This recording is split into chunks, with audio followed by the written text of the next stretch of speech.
President of Gestamp, Ms. Petra Axdorf, CEO and CSO of IKEA, Mr. Alejandro Oñoro, CEO of Illunion, Ms. Anna Argelik, President and CEO of MSD, Mr. Francisco Reines, President and CEO of Naturgy, Mr. José Antonio Fernández Gallar, Second Vice Chairman and CEO of OHL Group, Mr. Javier Solans, Managing Director of P&G in Spain and Portugal, Mr. Iñaki Ereño, CEO of Sanitas, and Mr. Jorge Oliveira, General Director of Solvay for Spain and Portugal. Well, I mean, this is like being a teacher of a very advanced class. What we thought about ESG Spain as an extraordinary honor committee that endorses this business meeting. Also, we'd like to thank the support of more than 200 Foretica partners at this meeting, continuing to position this business organization as one of the most prominent in the field of sustainability, not only in Spain, but in markets such as Latin America, generating important global alliances as partners of the World Business Council for Sustainable Development. We want to give special thanks to Bankia, IKEA, Manpower Group, MSD, Naturgy, and Procter & Gamble for their support in this edition. So before we start today, I invite you to share all today's topics through social media with the hashtag ESG Spain 2020 and tagging @Foretica. I encourage you to become real journalists and tell in Twitter and LinkedIn the key messages of each of the sessions, generating a fruitful dialogue through this hashtag in which we can exchange questions, impressions and comments in line with what will be said here. So let's make sustainability the permanent trending topic it deserves to be. Also, we want to thank the collaborative media. Thank you for commitment, ethics, Serve Media, for the support, because there's no doubt that at a time as complex as the one we are living in a year marked by the pandemic, COVID-19, sustainability has been considered not just an opportunity, but as a reality. So sustainable development focused on health, climate change, social action or integrity and good governance become essential at a time when everything has to be so immediate. An immediate answer is required. So to have an overview of how to face the future of sustainability, today we are joined by Raúl Grijal, President of Foretica, and Executive President of Manpower Group Spain and Managing Director of the Mediterranean region. So good morning, Raúl. Please, I'm going to fix the mic so that my crew can give me the appropriate indication. So welcome to this interesting event about sustainability. Well, congratulations for your introduction. I see you summarized this wonderful forum. Well, the team you mentioned, I think, is up to the challenge. Yes, it's an important challenge. We're talking about sustainability in a year marked by the COVID-19 pandemic. No, it has changed us. So my question is compulsory. What do you think are the main challenges for companies in terms of sustainability with this extra financial shock that has come after COVID-19? I think that throughout all these months before the COVID, I think on a world level we were all aware of the need, that the challenges we had before, that the environmental shock was already there, and it's still there, as we can see in all the news programs. But it's true that this impact, we call them the four crises, the health crisis that has provoked an economic crisis, and also in terms of the jobs, and so everything is related to each other. No? So we had a more financial shock in the beginning, but now we are thinking about vulnerability that we have as a society, as a country, companies, and even ourselves as citizens. I think this entails a challenge, has faced us with a challenge, and the one we had, now we have one more, which is health and the social side, where we will see if we don't act jointly and aligned, we'll see more inequalities between countries, societies, also between citizens. And I think that this challenge has a solution, and we're here to find it today. It is true that COVID-19 has changed us all. You were talking about the news programs. I think that almost 80–90% of us talk about that. It has changed our lives. And as a surprise, I always talk with our family and friends. If a year ago they would have told us that we were going to live this global pandemic, we wouldn't have believed it. So at the worst time, from Foretica, you wanted to give an immediate answer to this crisis of inequality, social health. You made a joint platform with 200 members and companies. Actually, you presented the future of sustainability, resilience, and the new normality of the companies post-COVID-19. So I would like you to tell us how the approach was, that wanting to give an immediate response to that. Well, I have to thank Germán Granda, the director of Forética.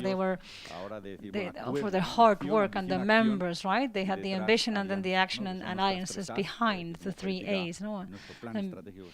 Ambition, action, and alliances. So I think it reflects that practically 85% of all the companies that joined those plans are thinking of radically changing, or to a great extent, their sustainability plan, their strategy, and, well, together with 2 topics that were inside the top 10, there have become 2 of the 4 more important, which is the healthcare and also the future of employment and the consequences this will have. It is true, and I believe that is a lesson we have learned with all of Forética members and more than 1,500 people, because today's event is impressive. Yes, it is true. I know there are not so many of us here on set, so it seems small, but there are 1,500 people watching us. So I think we have learned that what is important is not just our plan, but the ability to co-create, to compete, right, in this crisis. We've seen this. Unfortunately, we're still inside the hurricane of everything that's happening. But we can see our ability to, well, to tackle things jointly, right? Here we've seen people doing things for free, giving everything they had, and we were able to support our healthcare system with 15 robots that are performing 13,000 PCRs, and these 7 companies, with the support of the ministries, have enabled us to bring robots to the country, so that everyone worked very hard to make this possible. And as this action, there were many others that were made. So this is the new way of doing things. So by forging alliances, we can act faster, better, and we can fight inequalities in a better way. And in this context, what is the future of sustainability in the short term? I think, and I was talking with VP and Minister a while ago, I think we have some elements for hope. There are 3 pillars we must take into account. Today we have the ability right now of the United Europe to rebuild many of the impacts caused by this pandemic. I think that the pillars on which the funds should focus, we have 4 of them. The Prime Minister was mentioning them, and they are related to sustainability, climate change, employment, social agreements, gender equality, and the great pillar of the environmental impact and ecological transition. So with these fundamental pillars, with that entail a great investment, sustainability is the accelerator in Spain, and at the same time, I believe that the public-private collaboration, as we have proved these last few months, is a great accelerator. We are all working on the same goals, so we have better results if we do this jointly. So I feel optimistic about what is to come. The 3rd important pillar for me is that the leaders of the country, from the institutional, corporate standpoint, are the ones that have, well, to take the reins. It has to come top down.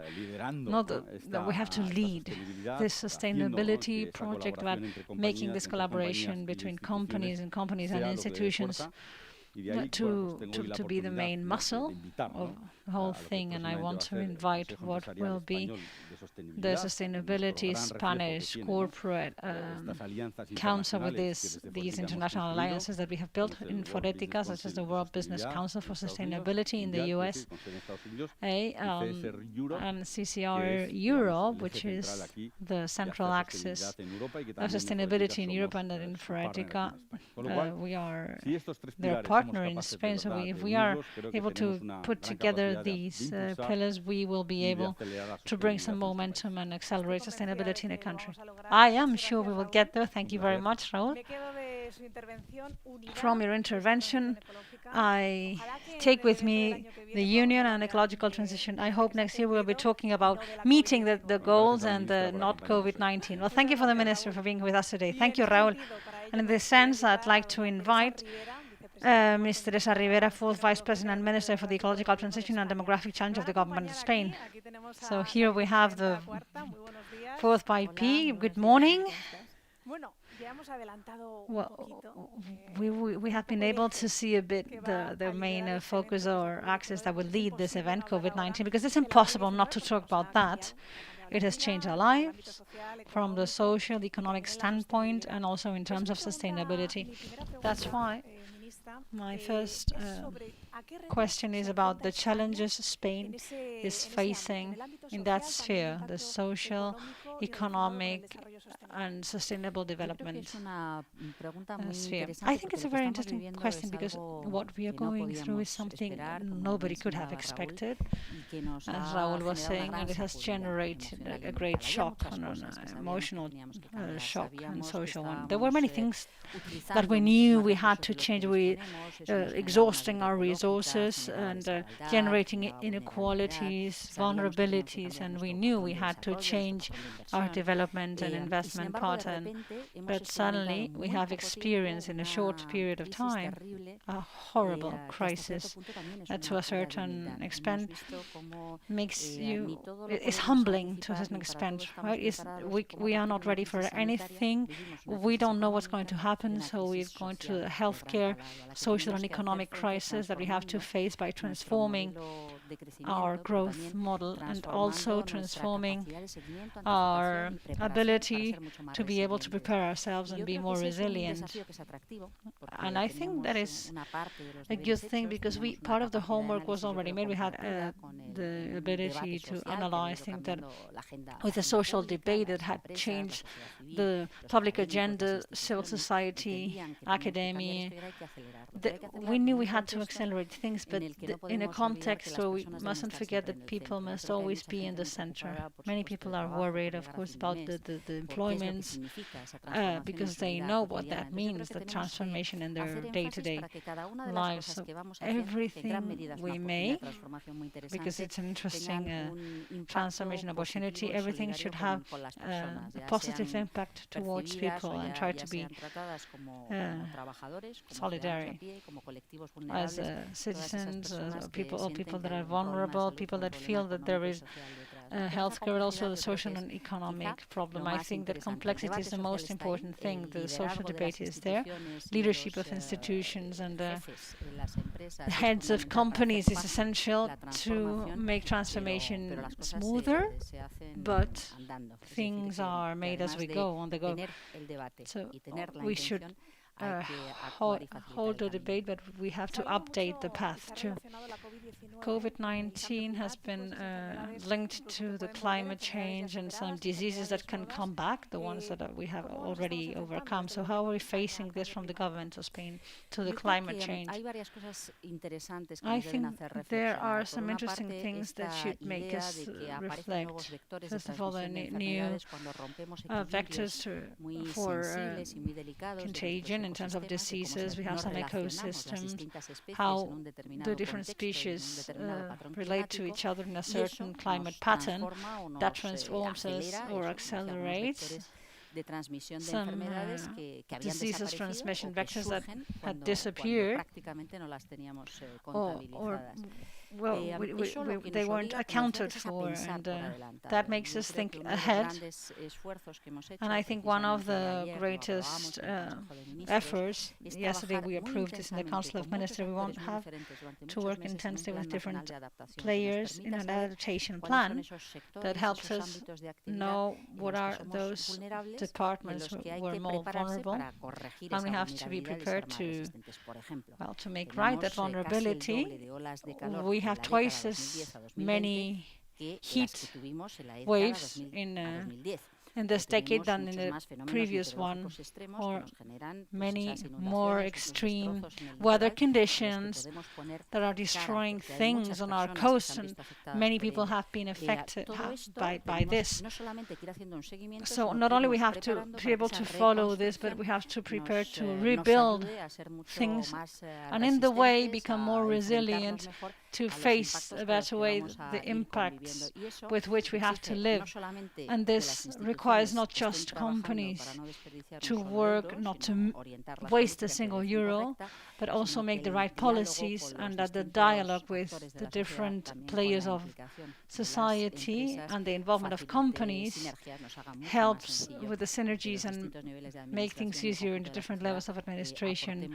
And in all of the society, we can make a contribution, each one of us, to make things faster and better. Well, because the reality is that 2020 wasn't supposed to be a bad year. In fact, we approved the European Green Deal, which was a turning point. But who could have imagined that the global pandemic would blow in our faces? Now, I want to talk about circular economy. In Europe, in March, we had this European Circular Economy Action Plan, which Spain joined, Spain Circular 2030, and you were in line with that change, and I would like to ask you, what consequences can have for society, for people's health and economy in general, and the planet, to continue with the linear economy? Well, the linear economy is when we don't do things right. We started the year with a great hope, with a full commitment of European institutions to transform our model in Europe by thinking in that green agenda, to try to modernize social inclusion, the corporate agendas, by presenting different initiatives. And I think with a significant step forward, just to reinforce, strengthen the ideas that we should act jointly and in solidarity in the crisis. And a linear economy here is interesting. It doesn't take into account environmental limits or resources. And in Spain, we exhausted the resources that would regenerate our nature in a natural way at the end of August. And this is 1 month after what was usual. It's because we were at a halt during confinement. We don't want people to think that they should live a life and feel limited. We want to feel that our well-being is felt without the feeling of being limited. And this is interesting because we can do things right and not leave a horrible legacy for our children. No soil that is a bad soil, lack of resources, etc. We have to think of how to be smarter with our resources, to make things better when we produce, to harness the resources, introducing them into the system of the linear economy, circular economies, sorry. For example, the glass from the bottles that we reuse, and that enables us to spend less energy or less raw material to obtain a new clean glass. But we can think of many other things that require a deep reflection, new materials, replacing, for example, plastic whenever possible. Or we may think, for example, on battery recovery or aluminium reuse, that enables us to reduce the need to produce that steel or aluminium. I think this is very interesting from the innovation standpoint, from the know-how standpoint, from the employment demand, with interesting qualifications or skills. We have the frustration of young people that are very well prepared and that can't find the space in the employment market. And this is a horrible thing to happen. We don't want our young citizens that are prepared to do many things, and we want to offer the ability to prepare all those others that believe that the change in production model may leave them behind because they were educated with employment skills that are no longer called for. And I think this is very stimulating, and to do it counting on the contributions of the companies is essential because they understand how the different stages of the chain of value are when obtaining the raw materials, when producing, etc., but also depending on the territory, and sometimes the answer comes from a cooperation with other companies or countries, and we can approach and put together our different proposals. And the last element that is very interesting is how even the financial sector understands that they have to do things differently. The ESG acronym is something where the financial sector has been thinking about for a long time. And in the business world, industry and services incorporate these three letters, ESG, in their business strategy. They can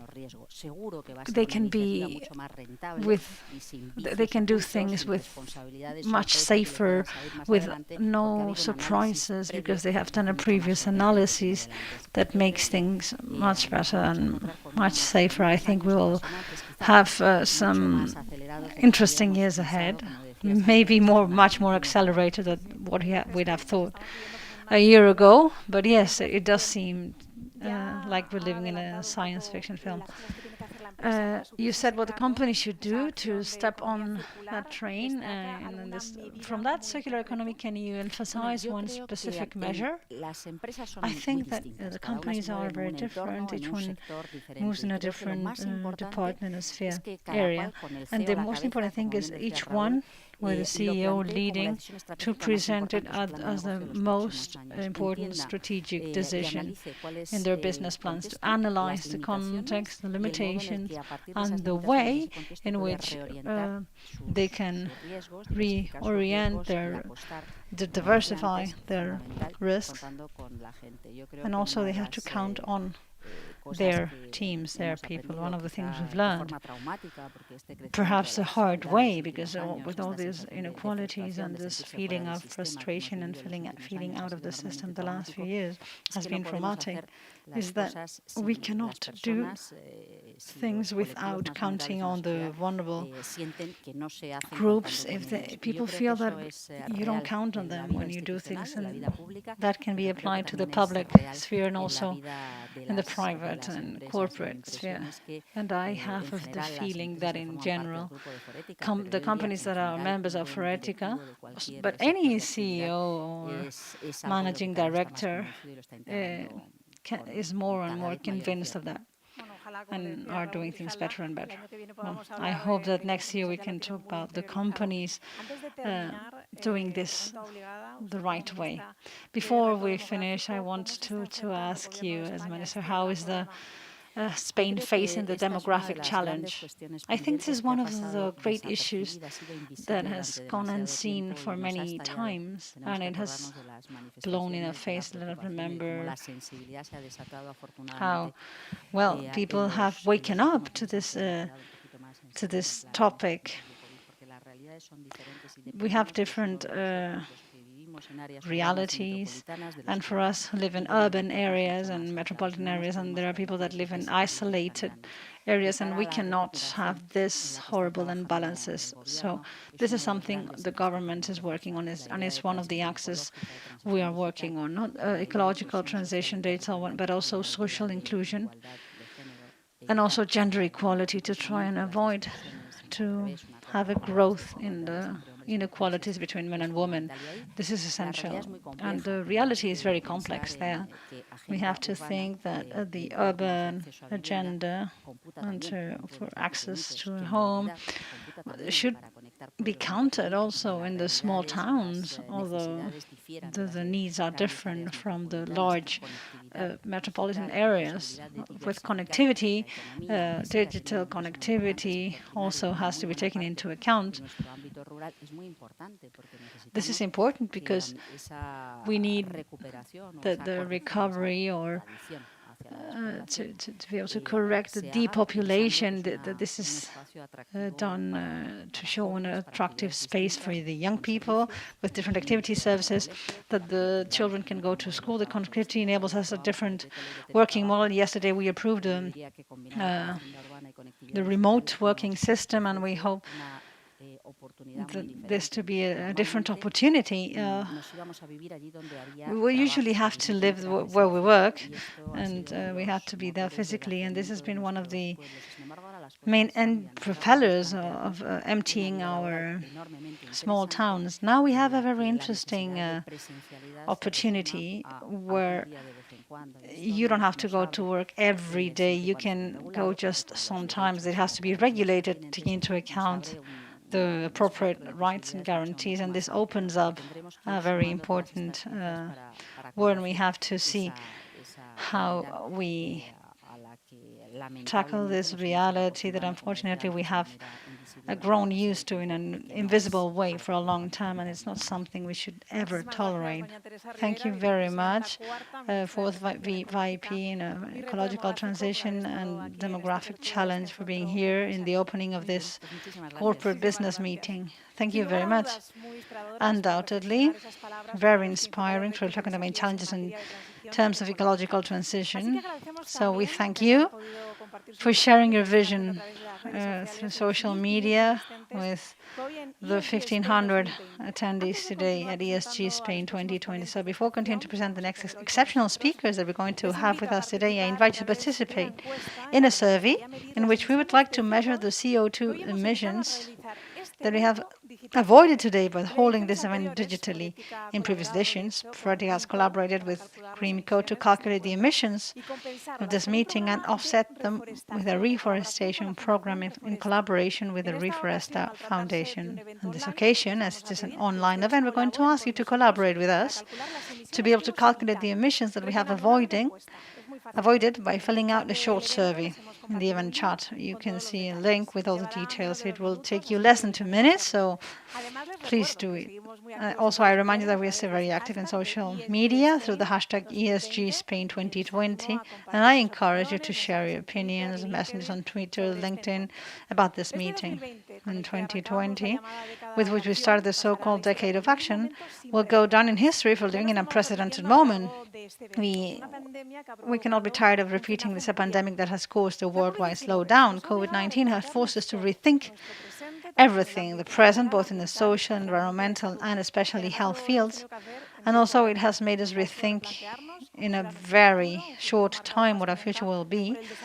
Our future marked more than ever by sustainable development. And to analyze these global challenges, we have today with us an exceptional speaker. I'd like to introduce you to one of the biggest gurus in the field of sustainability, John Elkington, founding partner of Volans. John is recognized worldwide as the father of sustainability, considered one of the most influential opinion leaders. He's a true guru of sustainable business, positioned as one of the top 100 leaders with personalities such as Al Gore, Barack Obama, or Muhammad Yunus.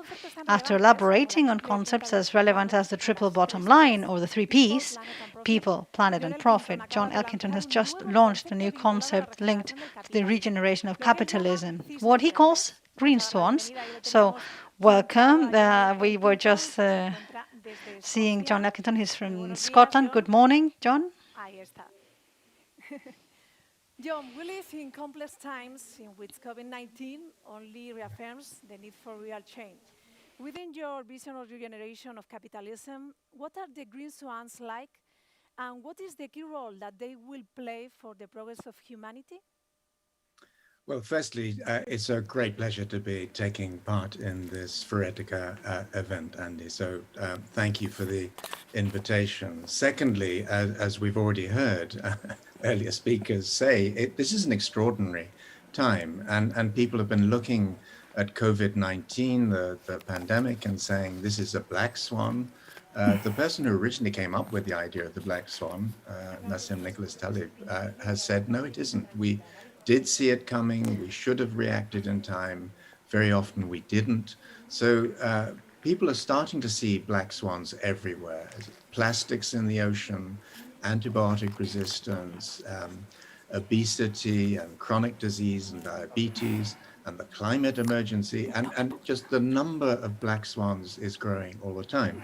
My simple question was, what would it be like if you had, instead of black swan events which take you exponentially in the wrong direction, green swan events that take you exponentially in the right direction. So that's where it started. I'm very happy to discuss some of the examples, but just one example that came just a couple of days ago was when Walmart, the American retail group, announced that it was going to become a regenerative company. Now, that would have been unimaginable 2-3 years ago. So things are starting to move.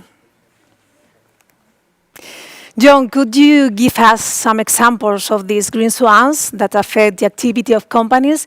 And what would it be the main difference with the so-called black swans? Yeah, so the black swans, unfortunately, are what some people call wicked problems. They almost seem to resist our attempts to solve them. So black swans, one would be the climate emergency. So although we have seen that coming for a very long time, if I think about a green swan alternative, it would be, for example, the incredible fall in the costs, the pricing for wind and renewable energy, and increasingly also battery technology and energy storage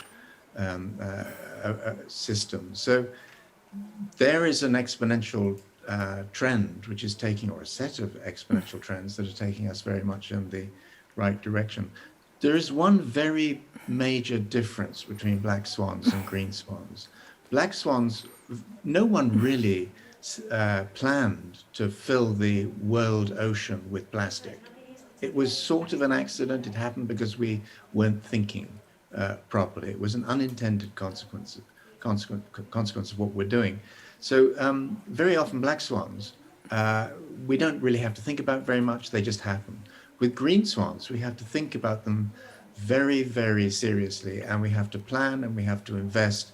And sometimes the timescales involved are not just a few months or a few years, they're over generations. So, for example, if we're involved in restoring the coral reefs or beginning to take the ocean from the point where it's increasingly acid because of the carbon content of the atmosphere and starting to bring the oceans back to health, if we're trying to bring the soils back to health, all of that takes a great deal of effort and over a pan-generational or a multi-generational timescale very often.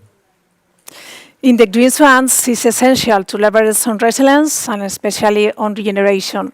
In this sense, what is the business ambition that companies must face in the field of sustainability? Well, I think one of the things that's happened in recent years is people have got a little tired of the word sustainability. And, I was one of the founders of the global sustainability movement. I'm proud of the work that my colleagues and I did. But over time, business people started to think of sustainability as really about reporting, transparency. And it's great, for example, that the 4 big accountancy firms have just in the last day or two announced that they're going to try and move towards a single integrated ESG reporting framework. That is really necessary. And supply chain management and these sorts of things, really, really important. But I think what you'll hear later on in this Foretica event is people like Nigel Topping talking about the way in which we now face a systemic crisis. And incremental change is not going to get us to the right sort of solutions. We need integrated systemic change over quite some time. And that in itself requires effective government action. I don't think that individual companies, even given what Walmart, for example, has just announced, I don't think individual companies can do this on their own. They do need government ambition, government goal setting, and financial support over time. John, we would like to know, what should the role of business leaders be like in this future of sustainability? Well, I don't think this would happen without business. When I started working 40 years ago, business really wasn't interested in this sort of agenda at all. Now it's very rare to find a major brand name company that is operating internationally or globally who is not personally interested in this. I think there's a generational shift going on, and I think it's quite remarkable to see some of that coming through in these declared strategies by some of these extraordinary corporate leaders. What do they need to do? Well, I think, well, firstly, they need to raise their ambition and recognize that incrementalism is not enough. Secondly, they have to work with other companies. So we've seen a growing number of business-to-business platforms, doing great work. I mean, we've recently been working with the World Business Council for Sustainable Development, already mentioned this morning, a couple of hundred major companies cooperating there, and there are many others, the Global Compact and so on, and Foretica as well.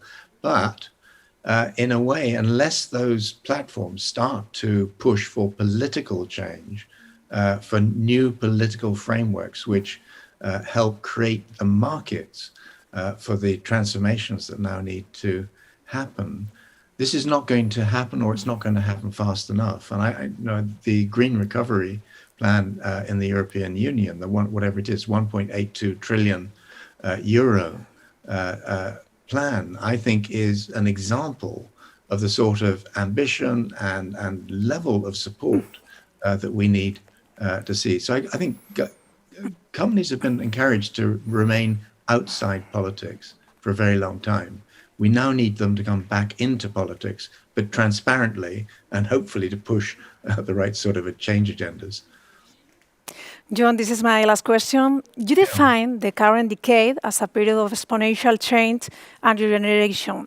The so-called exponential 20s, what will be its main attributes?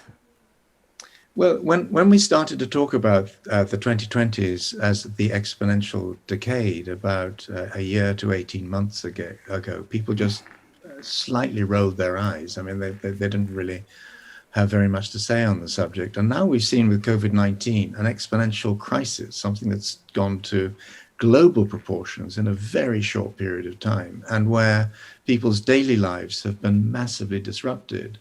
Late last week, I did a conference in the financial centre of London, the City of London, and I had very, very major CEOs of very major financial institutions on the panel, and they were all saying the same thing, which is this agenda is now central for business. It's absolutely in the mainstream. It has major financial consequences. They increasingly see in every boardroom that they're involved in, the board members and people in the C or corporate suites now talking about this stuff as if it was really urgent, and it is. So the exponential decade, I think, will end with a transformed corporate landscape. So at the moment, we see companies like, PepsiCo announcing that they're going to be 100% renewable energy fueled by 2030. And I think that's great, but that's just one company. And I think what we've seen, and also at this City of London conference, people were saying, what we've seen is systemic change, massive behavioral change in a very short period of time. So the message is we can do this. And we've now got to do it, not just simply because we've got one pandemic and there will be more, but we've got a climate crisis, and we've got to act again as if our lives depended on it. And our lives do. John, thank you so much for your time, for your answers, for being in this special event for sustainability. John Elkington, en directo desde Escocia, muchísimas gracias por compartirnos esa visión sobre cisnes verdes. Y vamos a seguir en este interesante encuentro. Ya hemos visto, un poco cómo la COVID-19 ha afectado a nuestra vida en general, también con la ministra, vicepresidenta cuarta y ministra de Transición Ecológica, a qué retos nos enfrentamos como país. Y ahora con John Elkington hemos visto ese concepto de cisnes verdes y esa visión de regeneración del capitalismo. Así que me gustaría presentarles a nuestra próxima ponente. Ella se llama María Mendiluz. She's called María Mendiluz, the CEO of We Mean Business Coalition. She comes from the World Business Council for Sustainable Development as Managing Director of Circular Economy, Cities and Mobility in Climate and Energy. Maria has more than 20 years' experience in sustainable development, energy and climate change. She has led this important coalition through the great uncertainty that this pandemic has brought. So In a short time, we'll welcome María Mendiluce, and she will be able to tell us more. She has a live connection in a few moments. So I encourage you to keep on being part of this, to give us your opinions through the social media with that hashtag ESG Spain 2020. We want to talk in the social media. We want to create a conversation and to become trending topic. The sustainability, we're telling you in the beginning, no, it's important that sustainability becomes the trending topic it deserves to be, to talk more about that. And with COVID-19, we were just asking the Minister of Ecological Transition and Demographic Challenge, no, the COVID-19 has been linked to climate change a lot. Do we need, is it necessary for the companies to have as the most important point in their agendas the development in sustainability, because the deficiency generated by the pandemic doesn't reduce the human and economic risks from the current climate crisis? When we have María Mendiluce, my crew will tell me, we will delve deep into this healthcare crisis and its consequences in the economic sphere and also in terms of sustainability, because the decisions made in terms of policies and expenses should tackle all this sustainable reconstruction and to increase resilience in the future.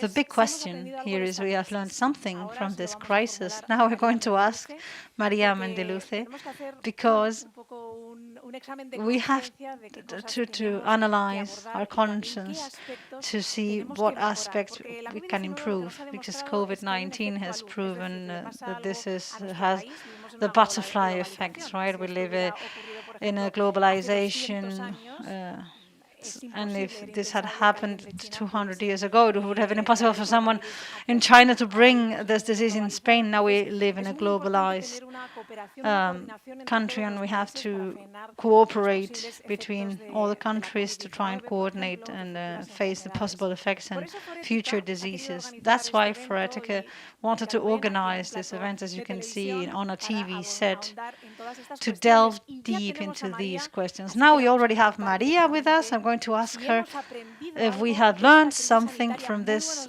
healthcare crisis. Hi, María. Hi, good morning. I'm glad to be with you. Thanks, Forética, for having me and letting me be part of this event so well organized. Well, thanks to you for being with us today. You should never waste the opportunity of using a crisis to solve the problems we face. This was said by Churchill, and as always with his quotes, it stands in time. But the pandemic has showed us that there are systemic risks, and when they show themselves, they have an exponential effect. I don't need to explain this to you, because we are living this every day. So we should take into account that climate change are much higher risks that may have much higher impacts on society. We have to be ready, and we have to harness this crisis to learn. What have we learned? Well, first of all, that we have to listen to science. The science told us that the pandemic could come and have an impact. Nobody listened to it, and now we are living the consequences. Well, with climate change, impact is the same thing.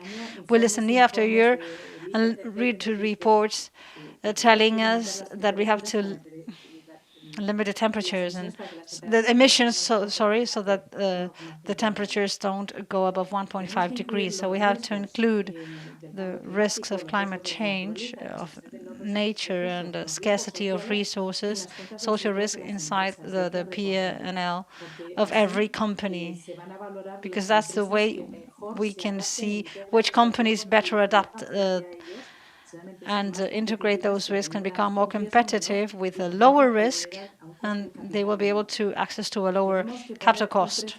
We have to have a price on carbon. We have to set a price on carbon, because emissions have a cost on society, and we have to include it in the price for goods and services. When we integrate this cost in goods and services, the more sustainable ones with less emissions will be cheaper. So not only we should integrate the risks, the price of carbon, but we should also present solutions to avoid a greater crisis than the one we're living in.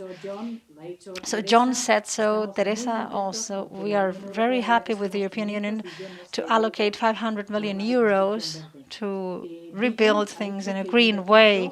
Biden has said he was at 2 trillion American dollars and build back better. So we have to direct this in solutions generating more employment and making us more resilient. So we have to allocate this to buildings, rehabilitation, making things greener. We have a very big opportunity in the next month. We're going to invest a lot of money that won't be reinvested later. So we better invest in things to avoid future risk. If we invest in building a green reconstruction, the economy will be regenerated and will make it much more resilient and sustainable. Maria, we are listening these days of many multinational companies committing themselves to zero emissions. So as with the Women Business Coalition, where you fight climate change a lot, why do you believe companies are doubling their bet on zero emissions? You are right. This is the climate weekend. We have like 300 events. We've never had so many. And the fact that it's virtual is great because you can talk to new people. You can see and talk to new people, listen to people without from your home, and this is a great progress. We are listening to companies that go net zero. Amazon, Microsoft, Google, Uber, Ford, in every sector, companies want to lead the change and go net zero. There are many companies, too, that are doing this, and this is a race to who becomes net zero earlier. And 5 of the biggest companies in the world are fighting to see who does this earlier. And you have seen advertising from Google and Amazon. We have a partnership with Amazon to try and encourage the climate pledge intends the company to be net zero by 2040. And this is one of the first things I did when I started working in women business. We mean business, and China said there will be net zero in 2060, the European Union in 2050, but many countries will never get there. We have to try and speed things up to get to that, to meet the date. And it's a bit technical what I'm going to say, but the scope 1 emissions are the ones that come from your operations. Scope 2 come from the electricity you consume, and scope 3 are the ones that come from the chain of value. And I'm telling you this because the emissions these emissions are 80% more than the one coming from CO2. That's why we have launched this project for SMEs to encourage them to become net zero by 2050 or before, to reduce their emissions as soon as possible so that they can become suppliers, the great suppliers of these great multinationals that have to reduce their emissions. And they are looking at their chain of value and telling them, you also have to reduce your emissions. That's why we are in this race to zero. And as we will talk, as we say later, it generates opportunity for the Spanish corporation. Many people think that sustainable development is more expensive and more to the long term. Do you think it's a best time to accelerate investments at the pace and scale to accelerate climate change and also rebuild a better and more resilient economy? Is it the right time? I think so, yes, I'm sure. And you have listened to this many times. I have listened. My mother said that what is cheap in the beginning, it becomes more expensive in the end. If we don't integrate environmental and social costs in our decisions, in the long term, this will be more expensive. And we have an example. We didn't invest in healthcare, and we don't have the healthcare system that is ready to face the crisis. The same thing may happen with climate change. Investors are beginning to see this, and we can see that companies integrating the environmental topics and social ones in their action plans are much better perceived in the stock market because they are more resilient and better prepared. And this week, no, I think last week, we saw 150 companies that told the European Union that they have to be much more ambitious in their emission reduction goals, that they have to increase it by 50%, 55%. This is impressive. And I am really proud of being European, and that the Commissioner has presented this plan in front of all the European Commission, because Europe has the opportunity of investing in an economy that will make us much more competitive against other countries, because we are in this competition, and if the European Union invests and bets and gives a clear signal in the long term for companies and governments and local authorities that this is the right way, we will lead better than China or the US, and we'll have more opportunities. That's why we have to invest in sustainability. This isn't more expensive. The renewables are competitive. The electric vehicle in 2-3 years will be competitive. And what we have to think is, as a company or as a citizens, are we going to invest in assets that will, a car that you will not use in 10 years, maybe?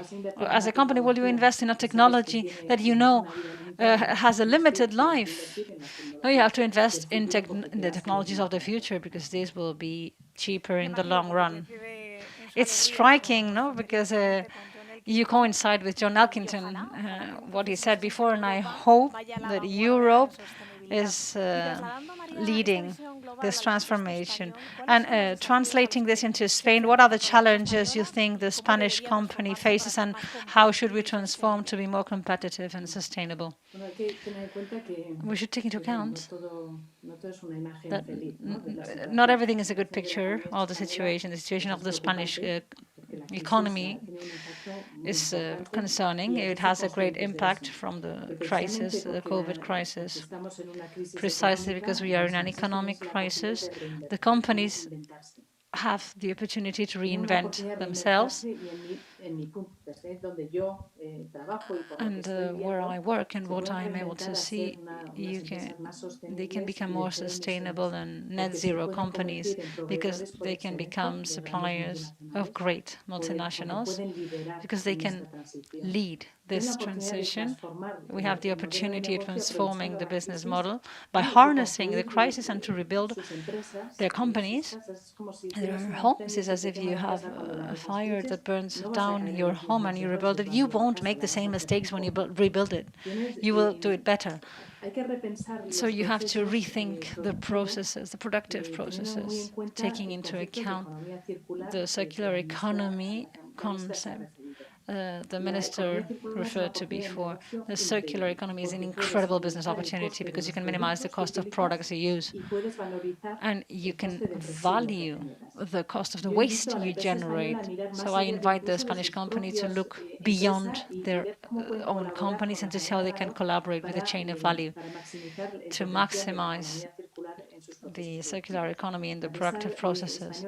The Spanish corporation should invest in energy efficiency. Renewables are competitive, going towards an electric mobility, sustainable agriculture, investing in reforestation, and what I believe is very important, and I will never get tired of saying so. No, I just started with this job, and I will insist on this in every presentation I do. We have to collaborate. We have to compete. We have to try and be the best and collaborate with other companies in the chain of value and with the companies inside the sector, because in the long term, this means profits for companies. And I think for Etica, the World Business Council, when we mean business, are corporations that enable that collaboration to blossom. I think that betting on the TVs is not just a good thing for the planet, but for the company, for the society. If people should be prepared to live in a better world. Thank you. Thank you, Maria, for sharing these thoughts in terms of climate change. Maria Mendeluzzi, CEO of Women in Business Coalition, live from Switzerland. Thanks for being with us. Well, Maria showed us the importance and the corporate action to look for tools for decarbonization of the economy in 2050. I won't get tired of saying that I hope next year we will be able to talk about these things we are talking about as a reality, and to keep on talking about how important climate change management is important. I would like to introduce Nigel Topping, and he will tell us his vision from the UK. Hello, it's my pleasure to join you today. I'd like to start by expressing my sympathy and solidarity with the people of Spain who, like my fellow Brits, have been struck particularly hard by the COVID-19 epidemic. I'd also like to acknowledge the leadership of Spain in drafting a climate law which aims to cut emissions to zero by 2050, similar to the law we have in the UK. And I recognise that that has required strong leadership from governments, businesses and investors. I note that in the EU now we have recently had confirmation of the plan to reduce EU-wide emissions by 55% from 1990 to 2030, putting the EU as a trading bloc on path to reach a zero carbon economy by 2050. I'd also like to thank and acknowledge the real leadership of the Spanish government in stepping in at the last minute to host COP25 in Madrid a year ago. Whilst we didn't get all the momentum that we wanted to see from national governments, there was a real turning point in the number of businesses and investors committing to net zero. And my role as high-level climate action champion, working with Gonzalo Munoz from Chile, is to work with that community of private sector companies and investors and with local governments to ensure that as many of us as possible are committing to net zero as early as possible, and then helping governments to rise up and be more ambitious themselves with their NDCs. And we're hoping to see a lot more ambitious NDCs delivered at the end of this year and early next year. Gonzalo and I launched the Race to Zero in June this year, and already since Madrid, we've seen more than double the number of businesses, investors and cities committing to net zero as we start Climate Week this year. We're working very closely with Mark Carney's team, of course, and we're really keen to see as many of you join the Race to Zero as possible. Of course, we can't talk about the transition to the zero carbon economy without considering the very real short-term economic challenges imposed by the pandemic. And we really see that the way that countries and indeed the way that the global economy recovers from the pandemic is going to be crucial. We know that there are 3 times as many jobs per million euros invested in the green economy of the future than there are jobs created by investing in the old brown economies. So we're really keen to see as much of the resilient recovery initiatives focused towards building those businesses of the future, those jobs of the future, investing in, of course, renewable energy infrastructure, but also in terms of very rapid job creation potential, building retrofits, and the infrastructure for electric vehicle charging, for example. We know that there is a real need for governments to lead in this green resilient recovery, but investors have a huge role through signalling their commitment to that transition. We've been delighted to see the growth in the Net Zero Asset Owners Alliance, I think with nearly 30 asset owners now and nearly $5 trillion of assets under management. Of course, the business ambition for 1.5 degrees has seen tremendous growth with now well over 1,000 businesses committed to net zero. Recently you might have seen as businesses as varied as the Indian conglomerate Godrej committing 5 of its group companies to net zero science-based targets. And just last week, Uber, the ride-sharing company, committing to its fleets in North America and Europe being fully electric by 2030, which follows its competitors Lyft's commitment to switch to 100% electric vehicles by 2030.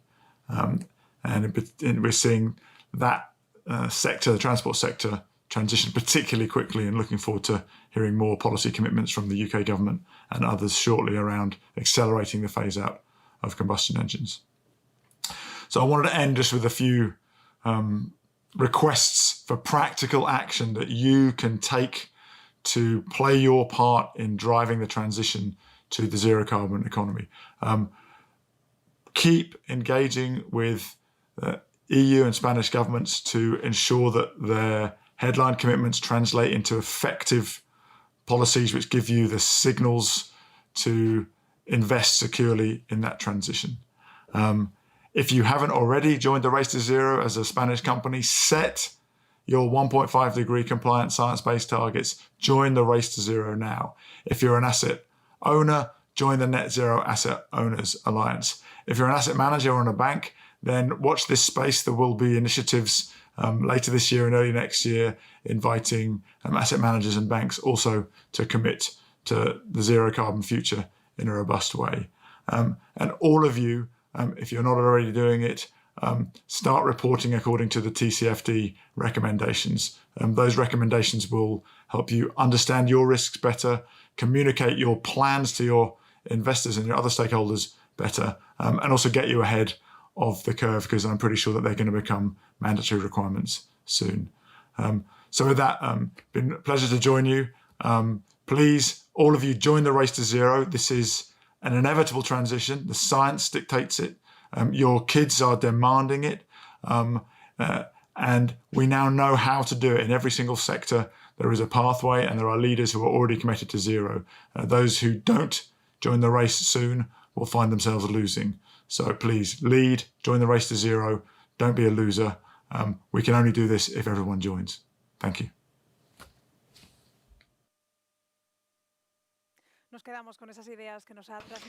Well, we keep in mind those ideas that Nigel conveyed us. Thank you so much for being in contact with this event from organized by Foretica, the greatest event in terms of sustainability. And I want to remind you that we'd like to become trending topic, and sustainability deserves it, through that hashtag I was telling you in the beginning, ESG 2020, in Twitter and LinkedIn. And we would like you to tell us your thoughts, what you believe, what you think about what John Alkitong, the Minister for Ecological Transition, and Nigel from the UK said, also Maria Mendiluce. So we invite you to do as if you were journalists for this event. And I want to remind you that in the link, when you signed in, you have this short survey, and I promise you it will take you 2 minutes. And it's important. We're going to measure the emissions that we avoided today by holding this event online. So I invite you to do so. So we move forward in this first block of ESG Spain 2020, focus on increasing ambition, analyzing international and national trends and sustainability. So for this, from the national level, I would like to introduce you the following speaker.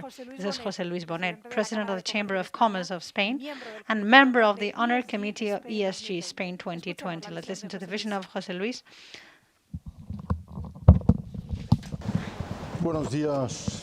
Good morning, everybody. I'd like to say hello to all the participants of this Corporate Sustainability Forum, ESG Spain 2020, that is promoted by Foretica. This is the 8th edition of this event, and it's become a leading high reference event in the field of sustainability. Foretica, who organizes this forum, is a pioneer. It's a trailblazer and has promoted responsibility and sustainability as well as corporate social responsibility, or CSR, in Spain. At this moment in time, where the 2030 agenda of the EU has been adopted, and on the other hand, we've seen how the SDGs have been already launched, of course. Well, in this context, you need to understand that there is a shared vision between the public and the private sectors.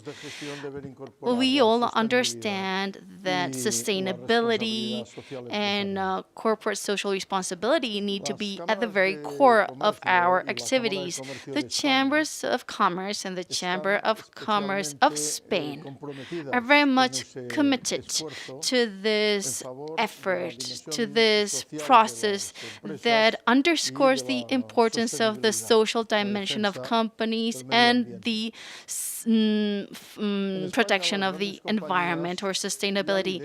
In Spain, major corporations have already taken a lead, have already embraced as key elements in their management both sustainability and corporate social responsibility. So it is now high time for SMEs that account for 99% of our business fabric to also step in. SMEs have been lagging behind and haven't introduced these levers in their companies. That's why the Chambers of Commerce are providing advice to SMEs so that they jump on the bandwagon, so that they embrace in their management of their business the factors of sustainability and the social dimension. You need to understand that the Chambers of Commerce in Spain, 85 in total, this high presence of the Chambers of Commerce allows us to reach out to everybody. But you need to understand that we won't be able to meet our goals unless we have public-private partnerships and institutional alliances. And an important institutional alliance is the one that we, the Chamber of Commerce of Spain, have engaged in with Foretica. Foretica participates in the Committee of Circular Economy of the Chamber of Commerce of Spain. And our alliance is extremely fruitful, as has been very clearly seen in the climate summit held in December last year. It was impossible to predict what was to come. It was impossible to predict the COVID-19 pandemic and its devastating impacts in human and economic terms. We are still suffering this. As for the response given by companies, it's been very important, and we need to understand that digitization and training have proved extremely important during this period, and these represent a huge opportunity. And the EU reconstruction funds identify sustainability, training, and digitization as key levers in this scenario. We must also consider the mission undertaken by Spain that shouldn't be set aside, which is the internationalization of the productive fabric, internationalization of production. At this moment in time, it is very important that we join forces and that we make the most of the opportunities ahead. And the Chambers of Commerce, as public institutions and bodies that are looking for the common good, of course, need to work very hard to make the most of this opportunity. We're willing to take our part. We are willing to do what is needed. We believe that we can transform this serious problem that Spain has into a major opportunity for all Spaniards. I wish you a very fruitful meeting, and thank you for your attention. Thank you. Thanks very much, sir. Thanks very much, José Luis Bonet, for sharing your view on the development of sustainability in the Spanish business fabric. Let's move on. In this first block aimed at stepping up ambition, we are analyzing international and national trends on the future of sustainability. Today in ESG Spain, we are addressing significant steps. We have seen major progress, but of course, there's still a long, winding road ahead, and I invite you to work together. We are discussing global challenges, and we've heard from different people on how we can promote sustainability. I'd like to introduce you to Germán Granda, General Manager of Foretica, the business organization that is organizing this event. Thanks very much, Germán, for organizing this event. So important. Thanks very much. It is our pleasure, sir. You need to understand that the level of attendance is huge. 1,500 people are following us. Germán, before we dive into Foretica's vision on sustainability, we're going to see a video that describes the history of Foretica, 20-year history. Take a close look.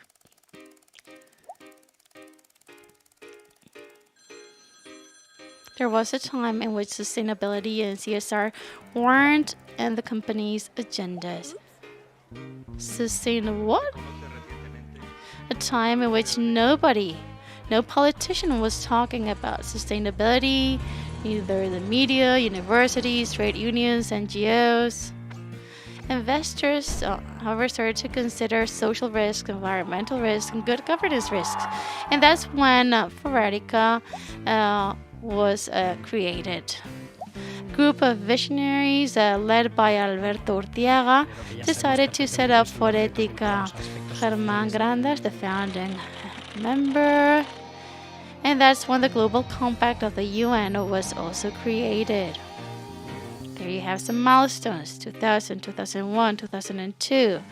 Foretica joined the European CSR network to dynamize the business sector and to address the main trends. And that's when the CSR Council was created nationally, and when the FTSE was presented in Spain. This also led to the creation of the Socially Responsible Investment Forum. And in 2011, the European Commission launched its new strategy on CSR, and the King also committed itself to promote this cause. 84% of the companies in Spain believes that CSR will become increasingly important in the future, and Foretica continues training in order to be able to address all the necessary challenges. And Foretica is committed with the SDGs, the Sustainable Development Goals of the UN. And we have a role to play, we have an opportunity, we have a responsibility. Let's make sure that we meet the 1.5 target. Foretica has been chosen to be part of the WBCDB and has received many certifications. Companies are increasingly aware of the importance of these factors and are becoming certified. And Foretica is becoming more and more important. We are able to spread our message and get it across.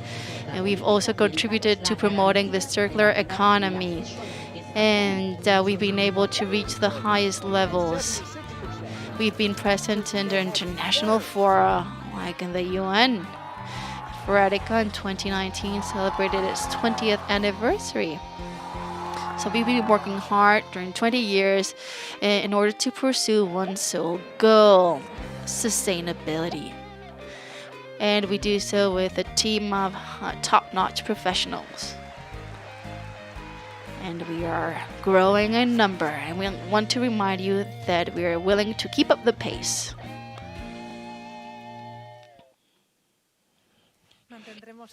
Yes, we will keep up the pace. That's how this video ended, and we're going to keep up the pace of this event.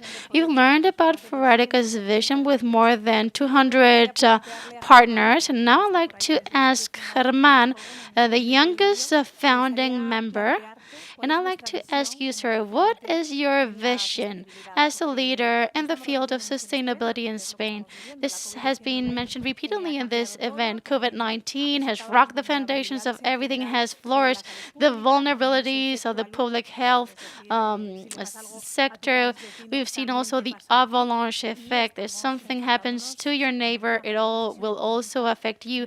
And we're probably going to face the greatest economic downturn, and this is going to happen globally. The current scenario is a negative one, but I understand that there are opportunities to all negative scenarios. COVID-19, from your standpoint, sir, what it will prevent and what will it contribute to in terms of sustainable development in companies?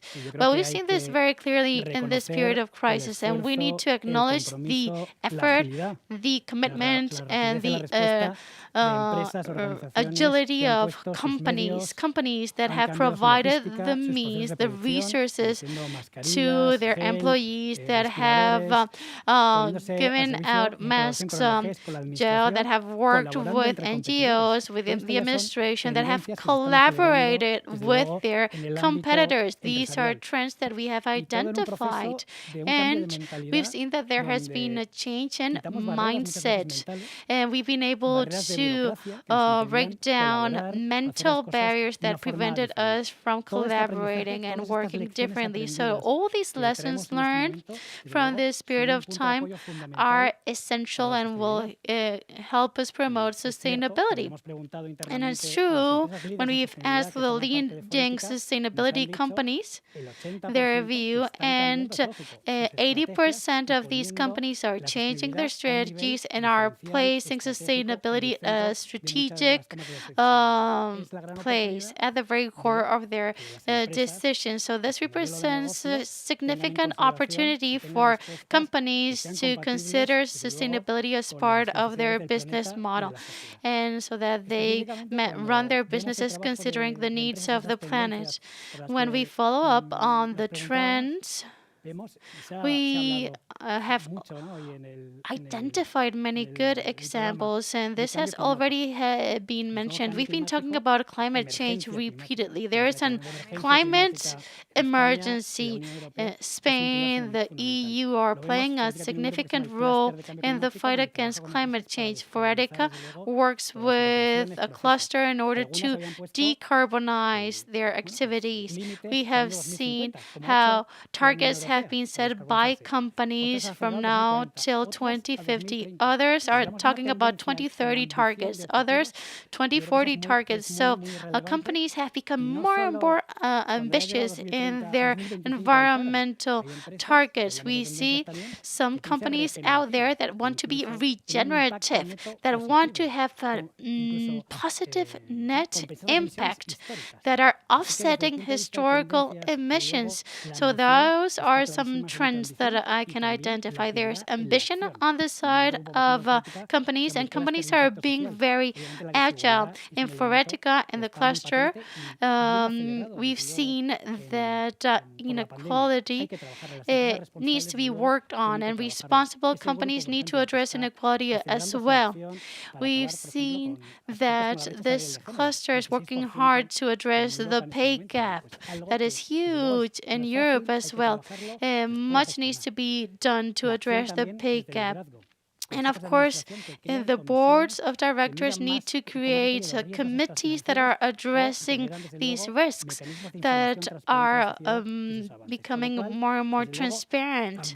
So there is ambition on the one hand, very clearly seen, and action. Ambition and action, these are two key trends of the sustainability of companies. I love to hear you because I see a great level of alignment. John Elkington was talking about the features numbers of the leading CEOs. Maria Mendiluce was touching upon this.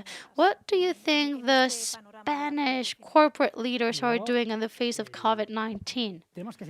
Well, we need to continue working hard. We need to accelerate the pace.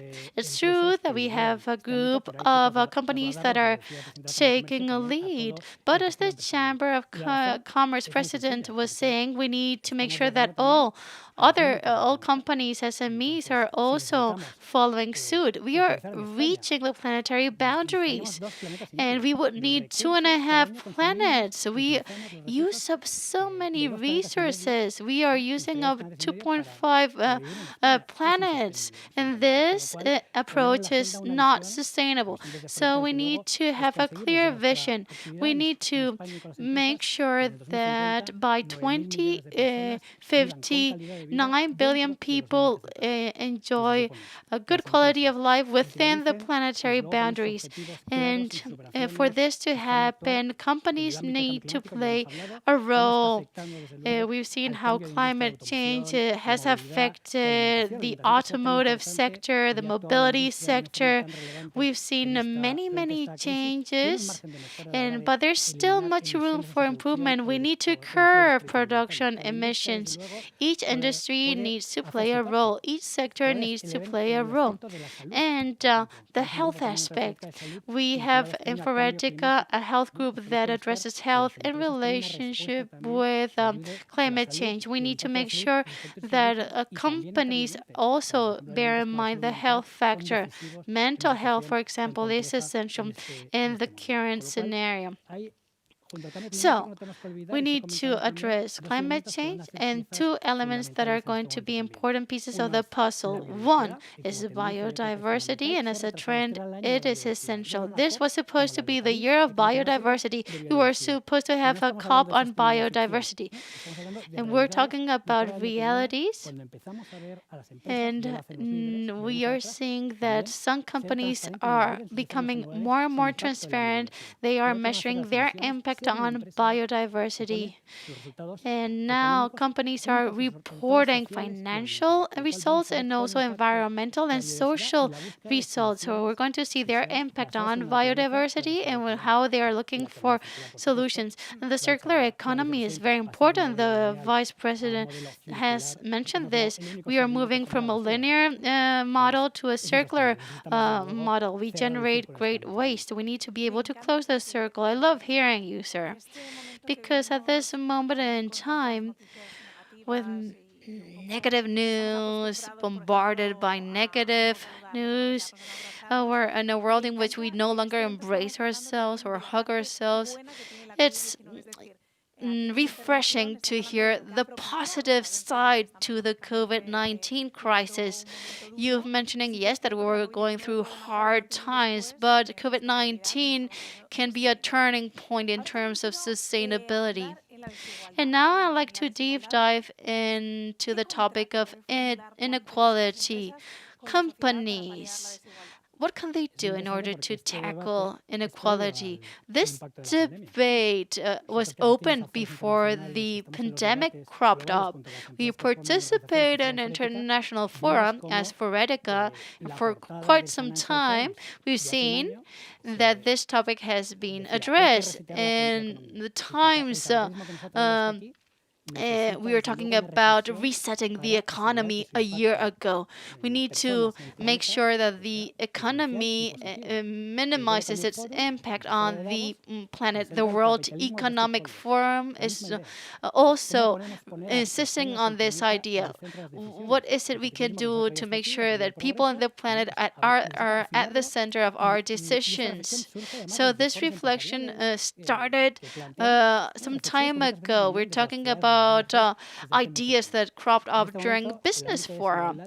And inequality needs to be at the very center of what we do. Sustainable companies and responsible companies need to address this.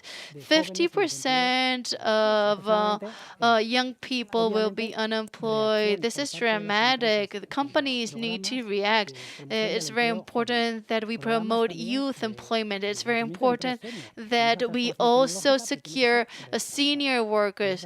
We need to have a responsible technological transformation. We need to make sure that there are programs in place that promote a work-life balance. And it's also very important that we support our people, that we work jointly with NGOs to address economic and environmental and social challenges. We have the GIF and GIF. Matthias Prats every year supports us in this initiative that brings together companies and NGOs. 27,000 people have benefited from this initiative. We want to continue working so that companies are more and more a social cohesion driver. Thanks very much, Germán, for joining us, for organizing this much-needed event. Thanks for your vision, sir. Just as I told Raúl Grijalva and our vice president, I hope that next year we are talking about this not as a dream, but as a reality. Thanks very much, Germán, for sharing with us the vision of Foretica, of the 250 partners. And we've reached the end of the first block of ESG Spain 2020. We talked about how important it is to step up our ambition in terms of sustainability. We've analyzed trends together with opinion leaders like John Alkinson, Maria Mendiluce, Nigel Topping. I'm trying to summarize the content of the previous 2 hours. We've also analyzed the situation in Spain with the fourth vice president and the minister for ecological transition. We've also engaged in a dialogue with Raúl Grijalva and Germán Granda, the youngest founding partner. We've also talked with José Luis Bonet, chair of the Chamber of Commerce of Spain. Thank you all for taking the floor. It's been a pleasure to have you. I'd also like to thank the more than 1,500 people that are following live ESG Spain. I'd like to remind you the hashtag ESG Spain 2020. I'd like to remind you that Foretica will offset the CO2 emissions. The Foretica team will collaborate with the Reforesta Association that offsets the CO2 emissions generated today. And I'd also like to ask you to please answer the survey for us to calculate the CO2 emissions that we have avoided by holding this event online. And now it's time to charge our batteries. We're going to break for some minutes. And in the second block, we will be talking about accelerating action. We will be talking about environmental, social, and good governance aspects with leading companies. And we'll also hear from the governor of the Bank of Spain. We will see you shortly at noon sharp. See you very soon.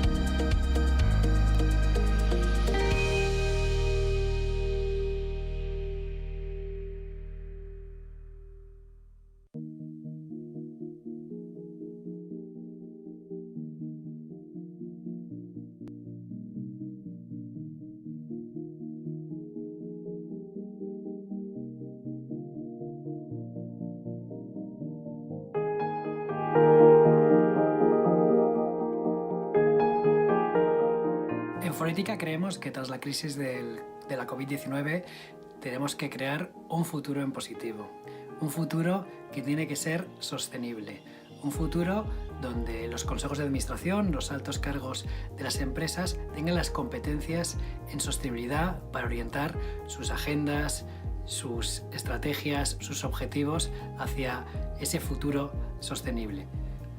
Un futuro donde los productos, los servicios, las operaciones, la forma de actuar en las empresas esté orientado siempre hacia la sostenibilidad. Un futuro donde las personas, el planeta, están en el centro de la toma de decisiones. Un futuro, en definitiva, donde la sostenibilidad forme parte de la decisión estratégica de cualquier empresa.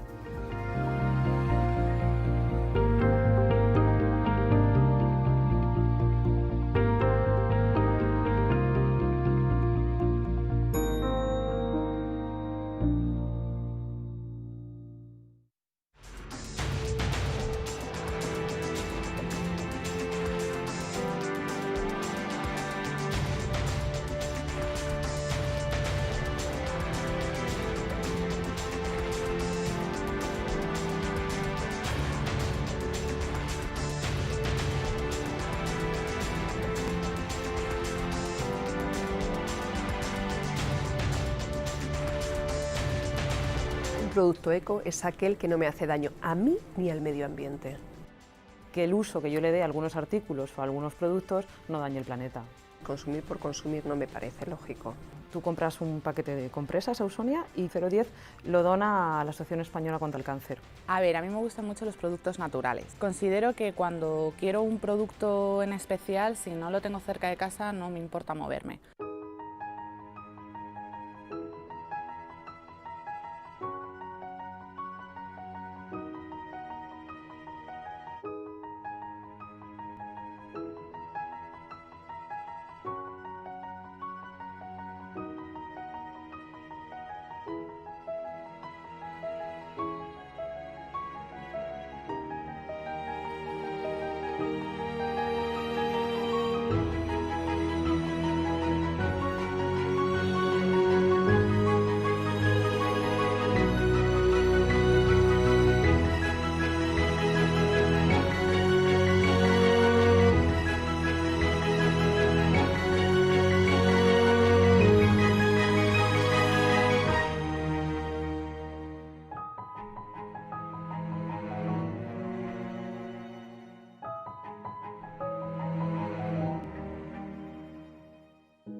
Seamos hoy la respuesta del mañana, combatiendo juntos el cambio climático. Desde el inicio del plan estratégico, hemos reducido un 25% nuestras emisiones de gases de efecto invernadero, un 17% en el último año. Para proteger los entornos donde tenemos actividad, entre otros proyectos, hemos reutilizado más de 23 millones de metros cúbicos en 6 de nuestras instalaciones, reduciendo así el consumo de agua dulce en zonas especialmente secas.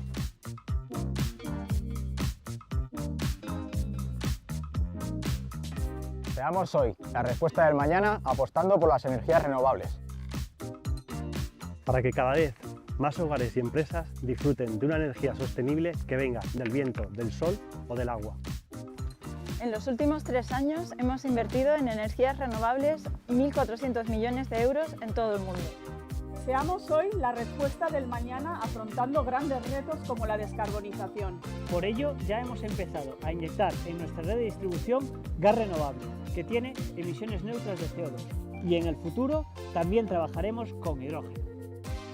Seamos hoy la respuesta del mañana, trabajando cada día para ayudar a que el mundo se ponga en marcha. Con la innovación como aliada. Que nos ayuda a trabajar en modelos de negocios disruptivos, como la movilidad sostenible, que es una realidad. En Naturgy tenemos la mayor red de gasolineras de España y facilitamos la recarga eléctrica en las ciudades con proyectos como Easy Movie. Seamos hoy la respuesta del mañana ayudando a los que más lo necesitan. En poco más de un año desde la Fundación hemos mejorado la calidad de vida de más de 25.000 familias gracias a nuestros voluntarios y entidades sociales como Cruz Roja o Cáritas.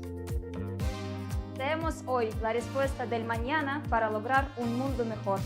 Con nuestro plan de sostenibilidad, en el que ha estado implicado toda la compañía, contribuimos al cumplimiento del plan estratégico. Seamos hoy la respuesta del mañana, escuchando, comprometiéndonos, pero sobre todo, actuando. En Naturgy nos estamos transformando y queremos hacerlo juntos.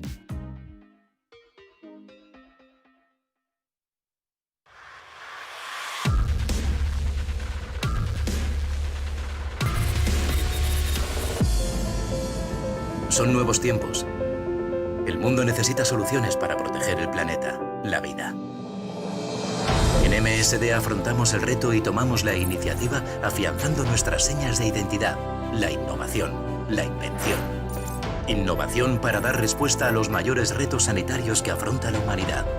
Invención para buscar nuevas formas de asegurar el acceso a la atención sanitaria, la prevención de la enfermedad o su curación, desde la ética y la transparencia.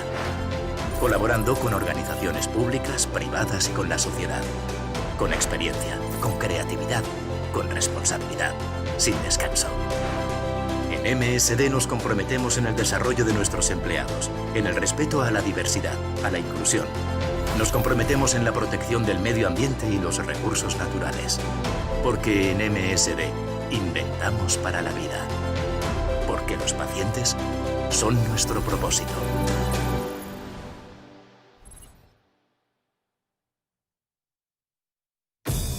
When business needs people, Manpower Group is here. When people need skills, Manpower Group is here. When the world of work is in the midst of a revolution. When change happens and business needs solutions. When the economy ebbs and flows and the workplace needs to be more inclusive. Where the next hire is 7,000 miles away. When it's time to innovate and time to do the right thing. When the pace accelerates and the world needs action and leadership is needed. When you embrace the future. When the world wants answers about the future of work and the future for workers, Manpower Group is here.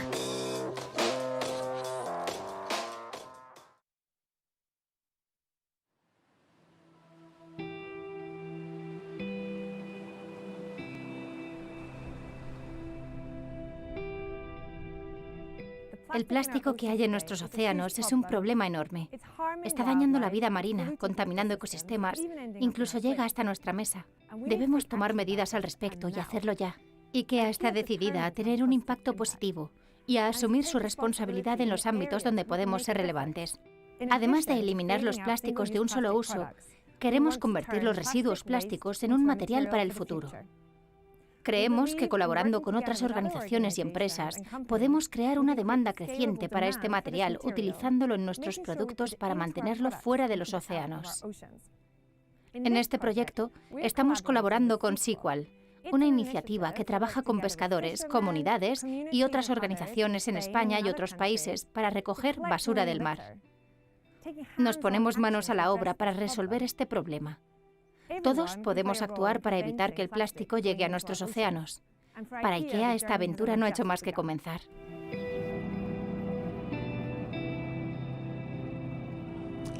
Soy Josep María Viñas, este es mi barco, soy de Blanes, de la Costa Brava. Llevo toda la vida en el mar, más de 40 años, soy la cuarta generación de pescadores. Desde los principios ahora ha cambiado la cosa porque cada vez cogemos más plásticos y basura humana. Hay zonas cerca de la costa donde podemos llegar a coger la misma cantidad de plásticos que de pescado. Esto evidentemente supone un problema para el ecosistema y un problema para nuestra economía. Y ver que este proyecto hace que el trabajo que nosotros hacemos de recoger sirve para algo y se le puede dar una nueva vida, esto nos satisface.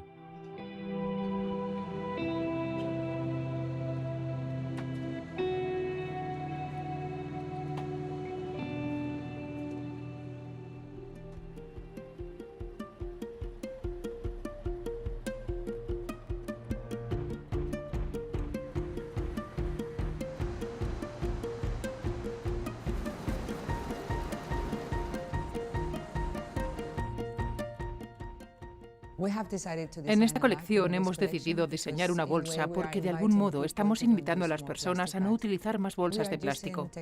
El material que utilizamos para todos los productos de esta colección es tela. Esta tela está hecha con un 100% de poliéster reciclado y es de muy buena calidad. Lo mejor de todo es que estamos sacando residuos del mar para fabricar parte de este poliéster. En cuanto a los colores, hemos utilizado una gama de verdes. Igual que el mar tiene diferentes tonos de verdes y azules. Para el patrón queríamos algo más moderno, por eso hemos utilizado cuadrados, triángulos y círculos. Queríamos que siguiera estando relacionado con el mar, ver de dónde proviene la materia prima. Así que simplificamos la cabeza de un pez. Me siento muy feliz de participar en este proyecto y muy orgullosa de saber que formo parte de la solución.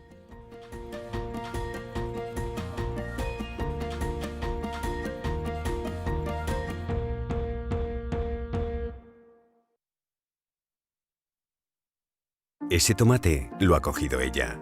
Esos pañales los ha traído él. Y esa luz la mantienen encendida ellos. Tú has podido parar y quedarte en casa porque muchos no han parado. Por eso Bankia lanza el plan Juntos es más fácil, para ayudar a todas las empresas y autónomos a salir adelante. Bankia.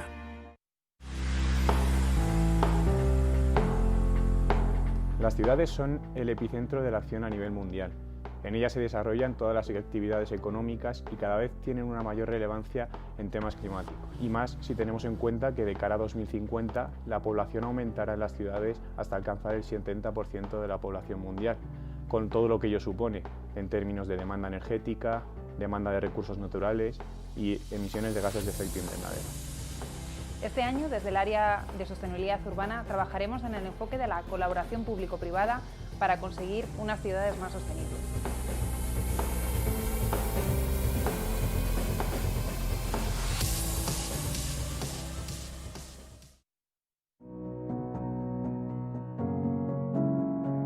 Tras la respuesta ágil e inmediata de las empresas ante la crisis de la COVID-19, es el momento de construir juntos el futuro de la sostenibilidad, entender las vulnerabilidades, las disrupciones que pueden surgir y los escenarios que se pueden presentar. Para ello, Forética, en alianza con el World Business Council for Sustainable Development y en España como Consejo Empresarial Español para el Desarrollo Sostenible, vamos a trabajar en traer las tendencias y entender las consecuencias en el contexto español. Colaborando con todos nuestros socios desarrollaremos soluciones y herramientas para que el futuro de la empresa pase por la sostenibilidad.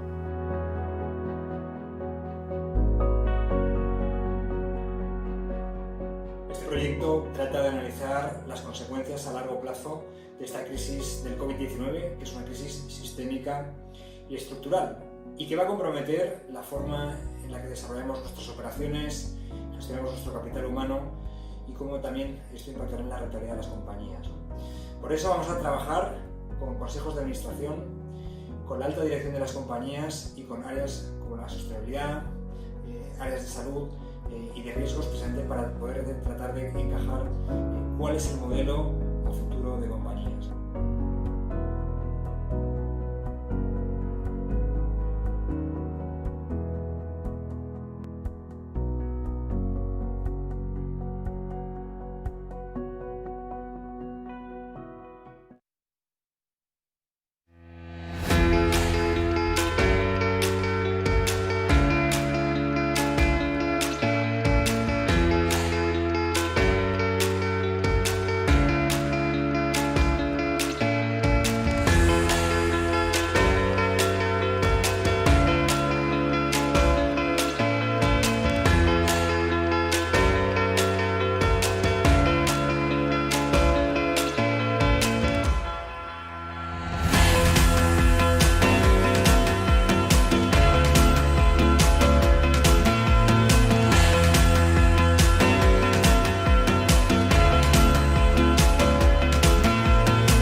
We welcome you once again to ESG Spain 2020 Corporate Sustainability Forum.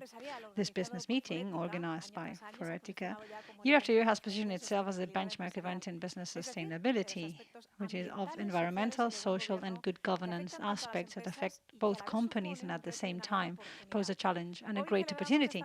Today we celebrate this new edition from our A3 Media sets in San Sebastián de los Reyes, and we hope you enjoy this innovative format, a live television program which you can follow live interventions and interviews. You already did so in the first part. Now you will be able to follow the interviews from the main opinion leaders on an international and national level. We're going to delve into the upcoming milestones that will mark sustainability agenda from the business sphere. And before starting with the second part of this program, we want to thank the more than 1,500 attendees who are following the program live, representing the main Spanish, Latin American and European companies, as well as sustainability experts, social responsibility, communication, environment, and other areas such as human resources, operations, social action, compliance, or investor relations. After a first block in which we have addressed the importance of increasing ambition with the analysis of international trends and sustainability, it is time to focus on the importance of accelerating action. For this, in the next hour and a half, we will analyze the environmental, social and good governance aspects, the well-known ESG, and all this from a business perspective. We'll have the intervention of the Governor of the Bank of Spain, Mr. Pablo Hernández de Cos, as well as the business vision of entities such as Banca, IKEA, Manpower Group, MSD, Naturgy, and P&G. And before we start with this, I would like to introduce you to Jaime Silos, Director of Corporate Development of Forética and the Director of the Cluster of Transparency, Good Governance and Integrity, who will share his view on the trends of how our country is now in terms of sustainability. So here comes my first question. If we compare ourselves with the international sphere and specifically with the European one, how are we doing in terms of sustainability, the Spanish people? Well, good morning, Angie. International analysts say that the Spanish people are the people who worst value themselves. We are very self-critical, and I think we can be proud of that, because we have some of the best cases and practices in terms of sustainability. For example, at countries level, we are at 87% in terms of performance for sustainable goals. And if we take into account the corporation world or the listed companies, we find that Spain is a great contributor of leading companies in terms of sustainability. For example, in MSCI, we see the IBEX 35 companies, and 43% are leaders in terms of sustainability. And this is quite impressive, taking into account that only 19% of the companies are leaders in terms of sustainability. And we are not just talking about big companies and listed companies, as we were talking about all morning. We have hundreds or even thousands of small companies or SMEs that have turned the Spanish practice into the best practice, internationally speaking. So taking into account the current context, Europe is the center of sustainable development. To give you an idea, the average performance average is way above global performance, and I think this is good news. We are seeing how we increase competitiveness with other regions. We talk about our brothers in Latin America doing spectacular projects, and also recently our American colleagues from the United States are doing great things. And now we can say that the last 3 years they have embraced the sustainability tree, so to say. So I think that Spain is doing things well, and the rest of the world also is taking some positive momentum towards sustainability. Well, it's something we are learning about sustainability. If we're all connected, and we shouldn't just focus on it from Europe. It's a great news that we should celebrate that the whole world is being aware of sustainability. And in Latin America, we say hi to them because we know many people are watching from there. So, Jaime, in the latest report prepared by Forética, you address sustainability cycles. So in the new cycle, in which we're starting both governments and regulations, are having a greater weight. So from your standpoint, do you think this new cycle has been accelerated with COVID-19? One of the things we've been interested in for Etica is to advance the degree of progress in terms of sustainability at a global level. And our last report in Foretica, we had the reward of the optimistic report. So we could see that before the COVID crisis, the sustainability agenda was acquiring great momentum. For the last optimistics that decided to found Foretica 20 years ago. So we talk about 3 cycles. The first one, where sustainability was like the kind side, where companies were betting on a better reputation and a better external communication. Then we had a second cycle where sustainability turned into a business more than just the kind side of the company. So those areas in the company that were not present in it, such as strategy, finance, cooperation, where you see that sustainability is not just a matter of reputation, but also it improves the business, operational efficiency, and of course risk management. But now we are in a completely different cycle where sustainability is not a business, but it's the future.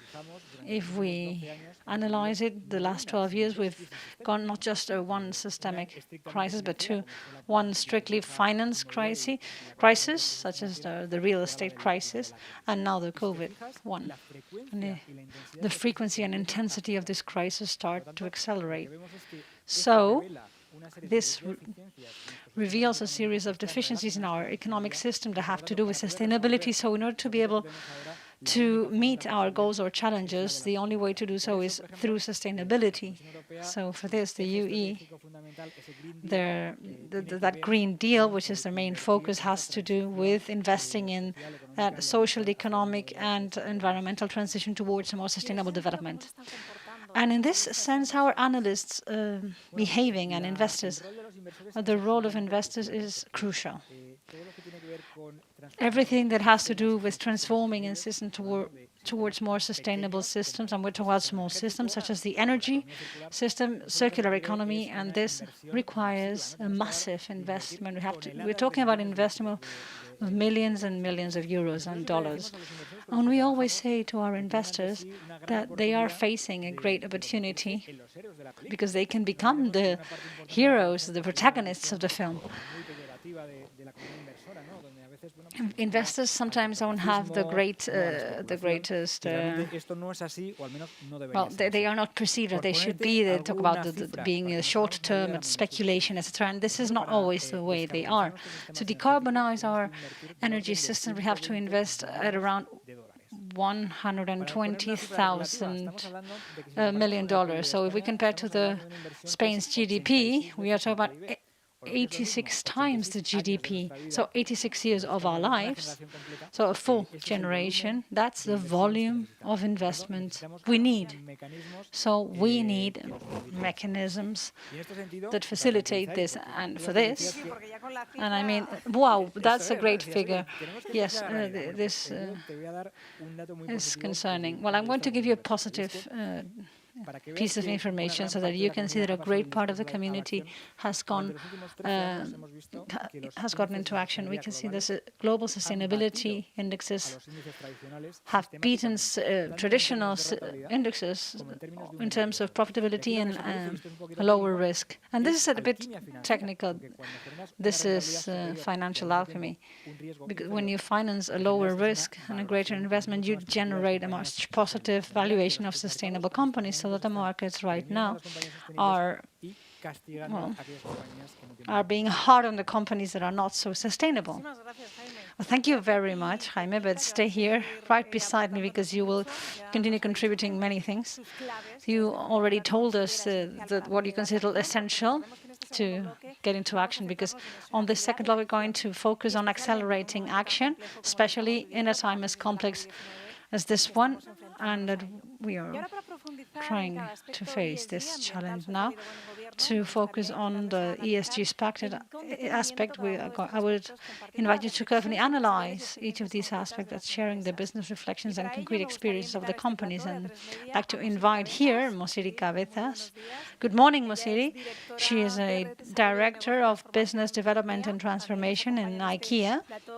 Also, we have here Nuria Rodriguez, Environmental Sustainability and Social Responsibility Director in Naturgy, and Ricardo Martínez, Plant Director of P&G Gijona. So we start with this panel, environmental panel.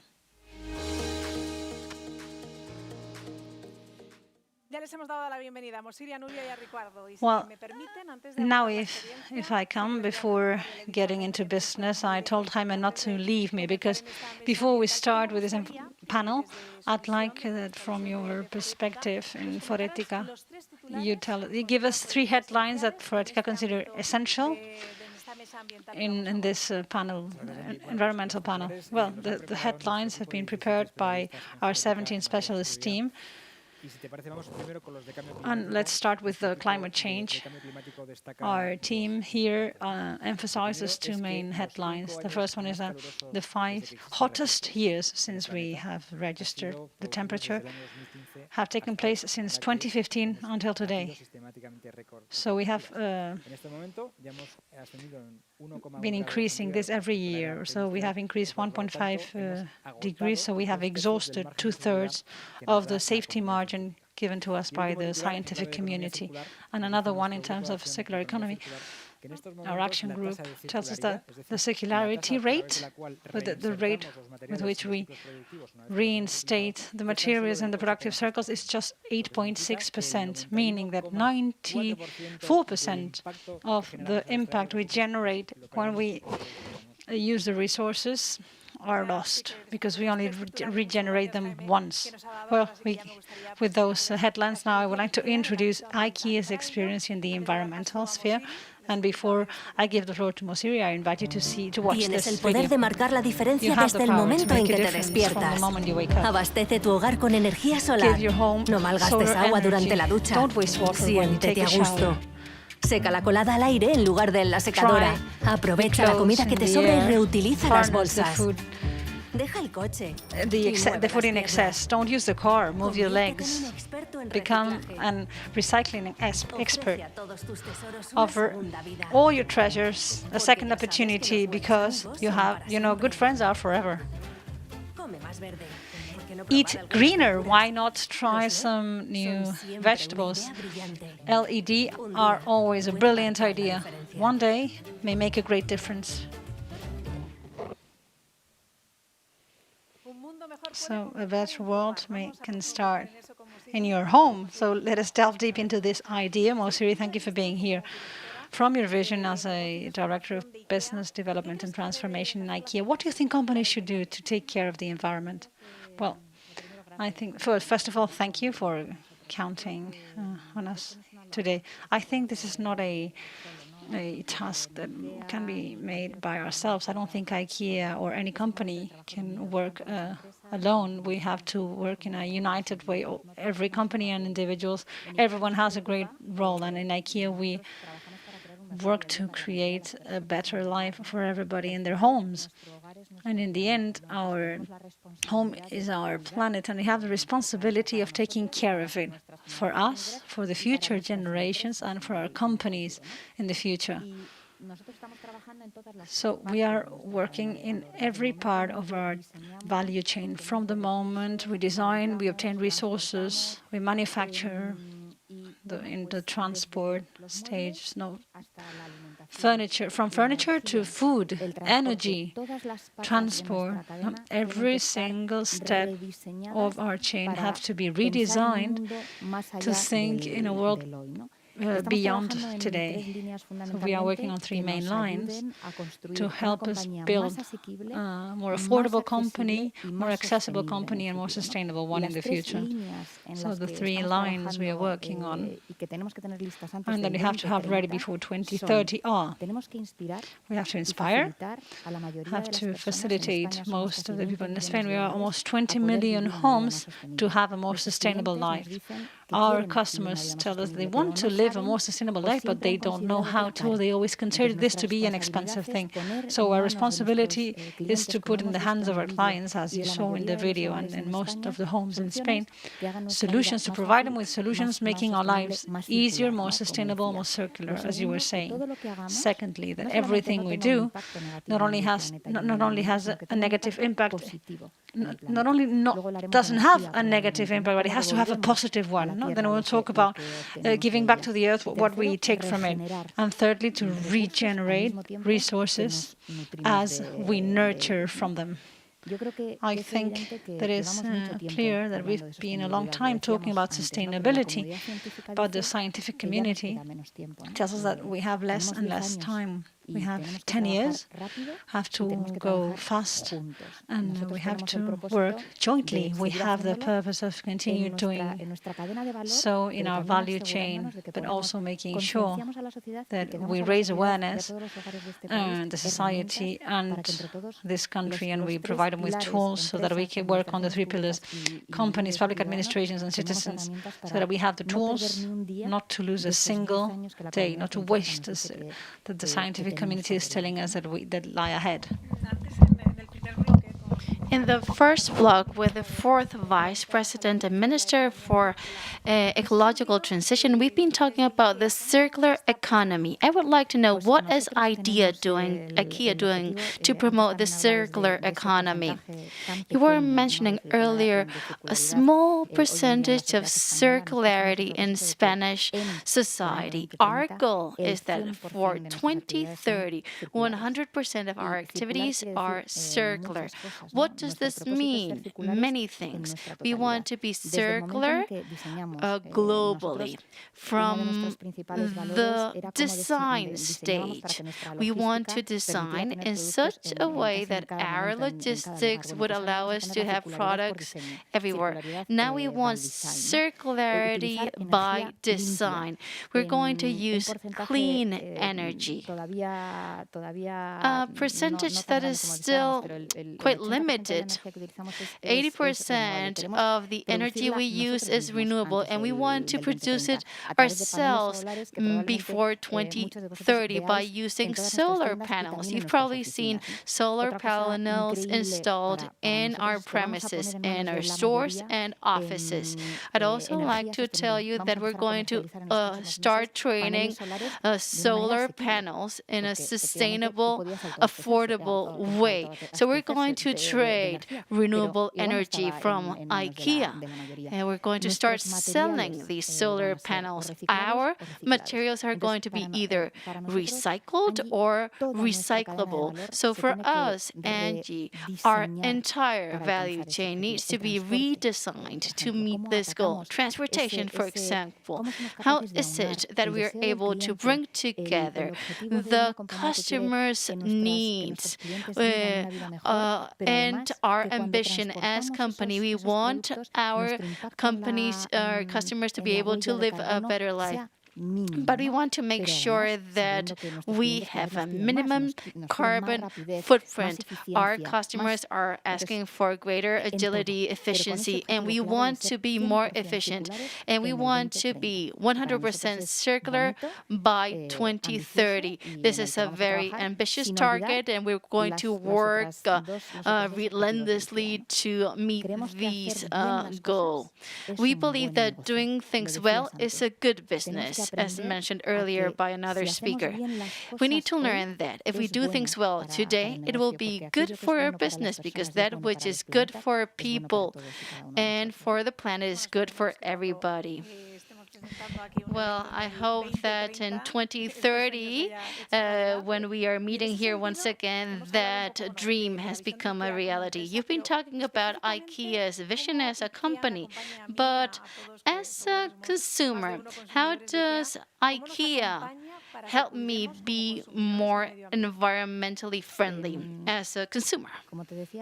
As I was saying at the beginning of my intervention, it is everybody's responsibility and we are responsible for offering you as a consumer that is aware of what is needed. We're offering you solutions that instinctively will allow you to protect the environment. As I was saying earlier, 90% of Spanish citizens want to recycle, want to live a sustainable life. What is it we do as IKEA? Well, we want to make sure that with our products, we're helping our customers lead a sustainable life. We offer our consumers appliances with very low energy consumption levels with the A3 Plus features. We do not sell light bulbs, for example, that aren't LED. We offer our consumers, when they buy faucets, the possibility of using a specific component or part that allows to save up to 40% of the water consumed. We have more than 4,000 elements in place that contribute to sustainability at the household. So with these small gestures, as we were seeing in the video, but small gestures make a difference. Wasting food has a huge impact, and we from IKEA are offering you products that allow you to freeze products, to use food more efficiently. Our Tupperware, our freezing bags can help you in this endeavor. We've been in a lockdown, and during lockdown, we've understood the importance of organizing your food, and what we see is that people are becoming increasingly concerned about the impact of what we eat. 2 months ago, we launched a product that is a flagship product for us, which is meatballs based on vegetable origin protein. So we are rethinking our business to help our customers in Spain and globally help responsibility from Naturgy. Thanks very much for joining us, Madam, and being present in this event organized by Foretica, a leader in sustainability. Do you believe that we have embarked in the good path in terms of sustainability? Could you reflect on the main challenges in the energy sector? We in the energy sector and the utility sector are very much committed to sustainability. Energy sources can be a problem for the environment, but it can also be part of the solution. And as part of this change that we are committed to, we are working very, very hard. The energy paradigm worldwide is based on a series of elements. On the one hand, we are accelerating generation using renewable energies that are environmentally friendly, that generate zero emissions of CO2. Second, we need to step up circularity. We want to make sure that energy is circular, is spherical. We need to also consider the social dimension, the idea of promoting a fair transition. We need to make sure that we transform ourselves and that we promote a green, circular economy. This is the week of mobility, by the way, and we also need to contribute towards sustainable mobility. Let's make sure that we have new technologies in place, hydrogen, electric cars, renewable energies. Let's make sure that we resort to our bikes. Let's make sure that we promote sustainable mobility. And third, we are promoting energy efficiency. The best energy is that which isn't consumed. And this is on our punch list. It's pending. We need to work very hard so that our premises or buildings are not emitting CO2. So we're going to face significant challenges over the upcoming years. In our sector, we've wanted to contribute to improving the quality of life of citizens, and we need to make sure that we contribute to a change in the model. Let's accelerate all these changes. Let's make sure that we are offering better quality of life for our citizens and, of course, for the future generations. Nuria, let's focus on Naturgy's experience. I'd like to know the nature of your environmental vision. At Naturgy, we've been working for many years with a very clearly ingrained sustainability vision. It is part of our company's DNA. Some years ago, 2 years ago, so we launched a strategic plan, and we've doubled our efforts to promote sustainability. In 2 years, we've curbed CO2 emissions by 25%. We've reduced the intensity CO2 emitted by each productive unit. We've stepped up investments in renewable energies. Last year, we've invested more than throughout the history of our company. We cannot forget topics as important as reducing the use of drinking water. We're going to use non-drinking water in our plants, and we cannot forget waste. We've reduced by 70% our waste generation, and we've worked very hard so that this transformation doesn't lose sight of the social dimension. Last year and this year, carbon plants have been closed down, and where we had those plants, we understood that it was very important to provide support to the territory to help them to transition towards a more sustainable future. We've helped the people that were working in those territories where the coal plants were located. And we're also working very hard in the field of biodiversity and in the promotion of natural capital. During the first blog, we've been talking about how COVID-19 has changed our world. Initially, we were addressing what we could do in this new scenario. Now we are talking about the new normalcy, and I'd like to ask you about the future of sustainability from Naturgy's standpoint in this new COVID-19 scenario. Our company, at a macro level, and all Naturgy's employees during these very critical months has wanted to help out those that were most in need, that were in the battlefield, so to say. And our initiatives come to show that we are very much committed towards helping the poor, the most vulnerable, and we understand that sustainability is key for companies, for the world, and we need to make the most of this opportunity. In a situation like the current health crisis, we need to understand that we cannot sleep in our laurels. We need to step in. We need to take immediate action, and we need to make sure that we act now and fast. We need to continue reducing CO2 emissions, promoting energy efficiency. So COVID-19 has accelerated the plans that we already had in place as regards sustainability without forgetting the social dimension.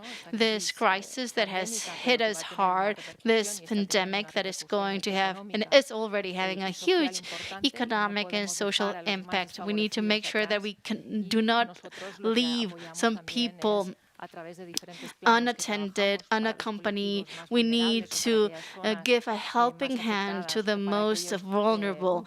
We need to make sure that we embark everybody and that nobody is left behind. It's very important that we work together so that's the case, so that nobody is left behind or sidelined. We need to work hard towards a better world, and it's true that we we've experienced many hardship and difficulties during the past years. We've come from very hot years, and we need to reflect on everything that has happened and understand that it is high time for us to accelerate this transformation, accelerate this change. Naturgy is strongly committed to accelerating this transformation. All the employees of the company are willing to take this challenge on board. Thanks very much, Nuria Rodriguez, who's in charge of social responsibility and sustainability at Naturgy. And we're going to show our viewers a video of Naturgy that summarizes Naturgy's bet on sustainability.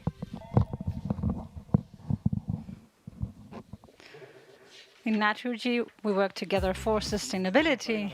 Let us be the answer for tomorrow about fighting together climate change. From the beginning of the strategic plan, we have reduced by 25% our greenhouse effect gases, 17% in the last year.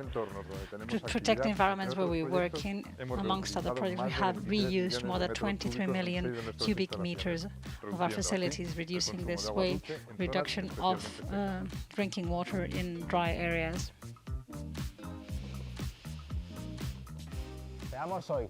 Let us be today tomorrow's answer by betting on renewables, so that each day more companies and homes can enjoy sustainable energies that come from the sun, that come from the water. In the last year, we have invested in renewables 1.4 billion throughout the world. So let us be the answer for tomorrow by facing great risks such as decarbonization. That's why we have started already, including in our distribution grid, zero carbon, and in the future we will work also to improve this. Let us become tomorrow's answer, to work the world, to help the world fight this, and help us work on deductive models such as sustainable mobility. In Naturgy, we enable electric recharge with projects such as easy moving. Let us become tomorrow's answer by helping the ones most in need. In a little more than a year from the foundation, we have improved the quality of more than 25 families through our voluntaries and social companies such as the Red Cross or Caritas. We want to become tomorrow's answer to have a better world. The sustainability program, in which all the company has been involved, we meet the strategic plan. Let us become tomorrow answer by taking action. In Naturgy, we are transforming ourselves, and we want to do so together.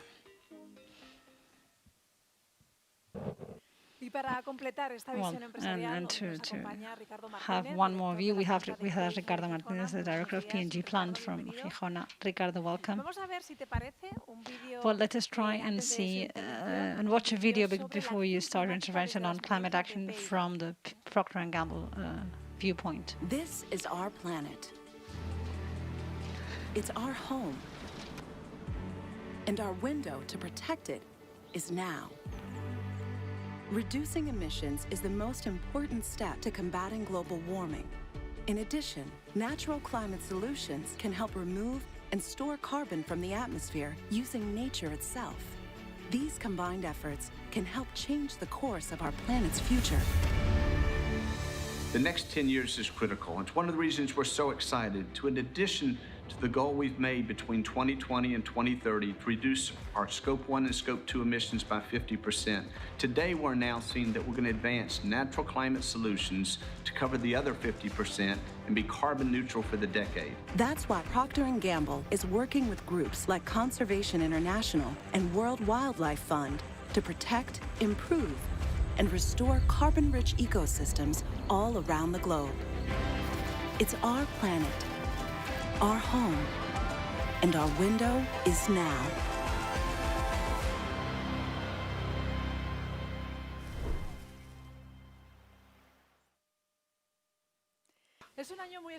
It's a very special year for P&G's plant that is 40 years old and it has been a propeller of the area. How has your plants become a benchmark? What have been the main challenges you have faced? P&G tries to decide in the future that no waste is made. We have this zero waste program that go into the dump and the landfill, and we have avoided 5 million tons of waste to end up in a landfill. So our target for 2020 is that all of our plants throughout the world have reached this zero waste in landfill goal. We made this in 2013, 7 years before the term set, which means that the waste that, of course, we generate in our production plant don't go to the landfill. They are recycled, reused, or transformed. The landfill is the absorbing material of the diapers are used, for example, for making shoes, or the plastic are used for secondary raw materials or for energy transformation. And the cardboard is resold on the paper market. And also, thanks to the dot diaper technology, taking away the tissues from the diapers, we have decreased the use of plastic by 16%. One day I was very surprised with the thing about diaper.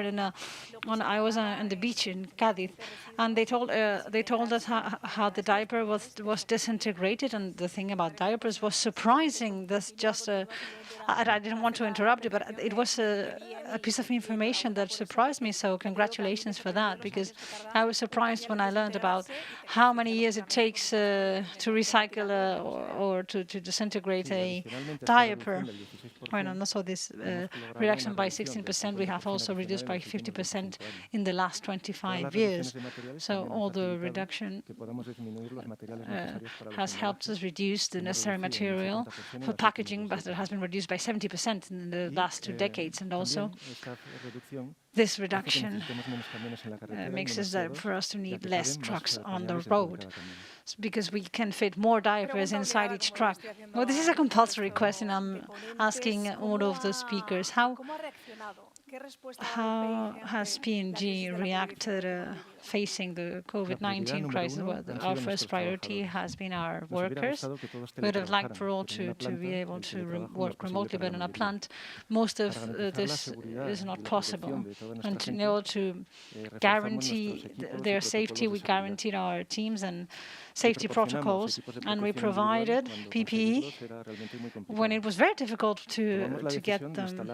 We made a decision of installing our own manufacturing of masks in order to protect our employees, and in 10 weeks we were able to send manufactured masks in Gijona to employees in Italy, Germany, Portugal, and Benelux. And in order to support the communities we're in, we are donating 1,200,000 masks to NGOs, of which we have already delivered 400,000 to Caritas in Spain, and also to the Spanish Association Against Cancer. So we intend to keep on serving people that purchase our products every day by securing their availability in the points of sale. We had a peak, an unprecedented peak, and we had to deal with it with production lines working 24/7 in order to give a response to that great demand. So the effort of the workers in the Gijona plant and the example they set helped us secure the provision, and we were very impacted by this. And the commitment of the workers was reflected this way, because work absenteeism wasn't even noticed throughout the pandemic. And finally, the quick response to digital transformation has enabled us to accelerate in the new business scenario, where connectivity with suppliers, remote working, collaborating with providers and clients, or e-commerce are a reality and are essential in order to provide a good service to our consumers, not just with COVID, because this is here to stay. Digital transformation is the future. Well, that's clear, I think. That from the P&G standpoint, from a corporate view perspective, what are the challenges that the company is facing from the climate change perspective? As a company, we have ambitious ambitious targets. We want to be carbon neutral by 2030 on a global level, and for that, we want to reduce emissions by 50% and use a climate solution based on nature, not to offset the other 50%. We are prioritizing purchasing electric energy from renewables, a commitment that we meet in our Gijona plants in 2015 that has enabled us to reduce our carbon emissions in 30% in the last decade. Also in Gijona, we keep on improving energy efficiency. We have reached a reduction above 100% before the term set. We have an energy team that helps us improve efficiency of our operations. Not less importantly, we help and motivate our employees so that every day they can identify the situations, areas for improvement in order to improve our environmental impact. An example with employees is celebrating the Lands Week.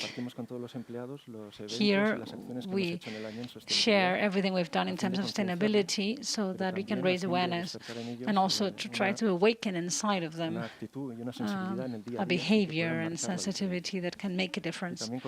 And also we share this week our three main pillars for sustainability: climate, water and waste. And also every year we are having training programs to classify waste and also training programs so that the employees themselves contribute with solutions and ideas that makes us reduce energy consumption. Throughout more than 40 years in Spain and in 3 generations of passionate employees, we have been able to innovate step by step and with families, babies, so that we can offer safe products that are efficient and that can respect the environment. And we make our best effort to keep on innovating with our products in order to keep on reducing the environmental footprint and to contribute into building a better world for the babies today and the babies in the future.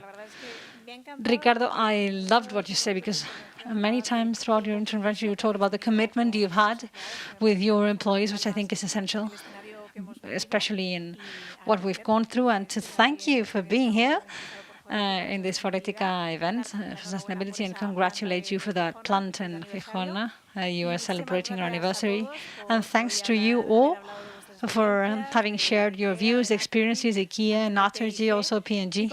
And we keep on talking about accelerating action. And I would like to share with you the perspective of the third sector. It's essential to understand how to face environmental issues that lie ahead. And for this, I invite you to listen that from the SEO over life is part of Forética, the message they convey. Dear friends and members of Forética, I hope you're in good health, and thank you so much for giving a voice to Overlife in this forum, the conservationist and scientific forum in this country. 2020 was supposed to be the year of biodiversity, where we would emphasize the importance of nature in agreements, in multilateral agreements. But unfortunately, 2020 will go down in history, marking our lives and all of humanity, and has put on top of the table the weakness of an economic system that seemed to be unbeatable, making a virtue of a necessity.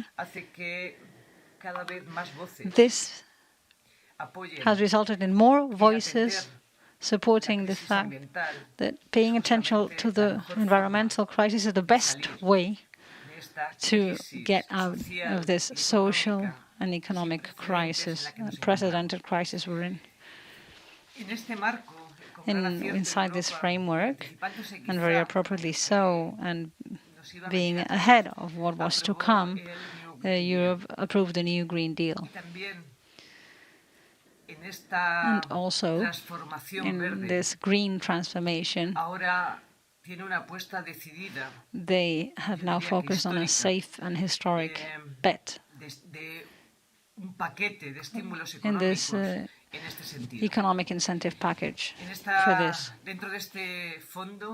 So inside this fund, Spain has done well, but we cannot waste or bury these funds. So we have to make safe investments, and safe investments are green investments. Spain has a great opportunity in this transformation. We have the ideal conditions in order to harness our safe economy, employment of good quality, and I would like to provide an advanced figure. Europe estimates that just in restoring ecosystems, we can generate around 500,000 new jobs in Europe. Spain has more than enough resources of sun and wind to develop renewable energies. They have a natural capital that is unique in Europe, with a very well-positioned industry in terms of technology. So without environmental sustainability, we won't have social sustainability or economic sustainability. We must build a model based on the solutions that nature is offering us. Ecological transition should be central. But ecological transition won't be an easy thing to achieve for the sectors or the territories. We won't do all the same. That's why I call all the civil society for collaboration, consensus, for cooperation, and also for co-responsibility in the private and public sphere on an individual and collective basis. This pandemic has shaken up the 2030 agenda so much so that we are saying that it's necessary to regroup the Sustainable Development Goals. So from Sea Over Life, we want to emphasize one, which is the 17 target on the alliances, and we offer the support to the small companies and SMEs and big companies that want to include in the business model the fight against climate change and conserving biodiversity. And finally, I'd like to appeal to every company that are part of Forética, to all the workers in Forética, because in order to achieve an equal society, we need environmental fairness.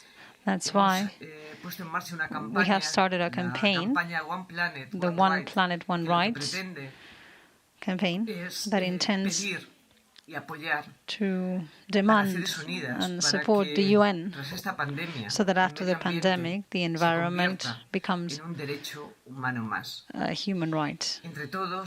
So, all together, we can make this pandemic and all this suffering to build a better and fairer society. Thank you.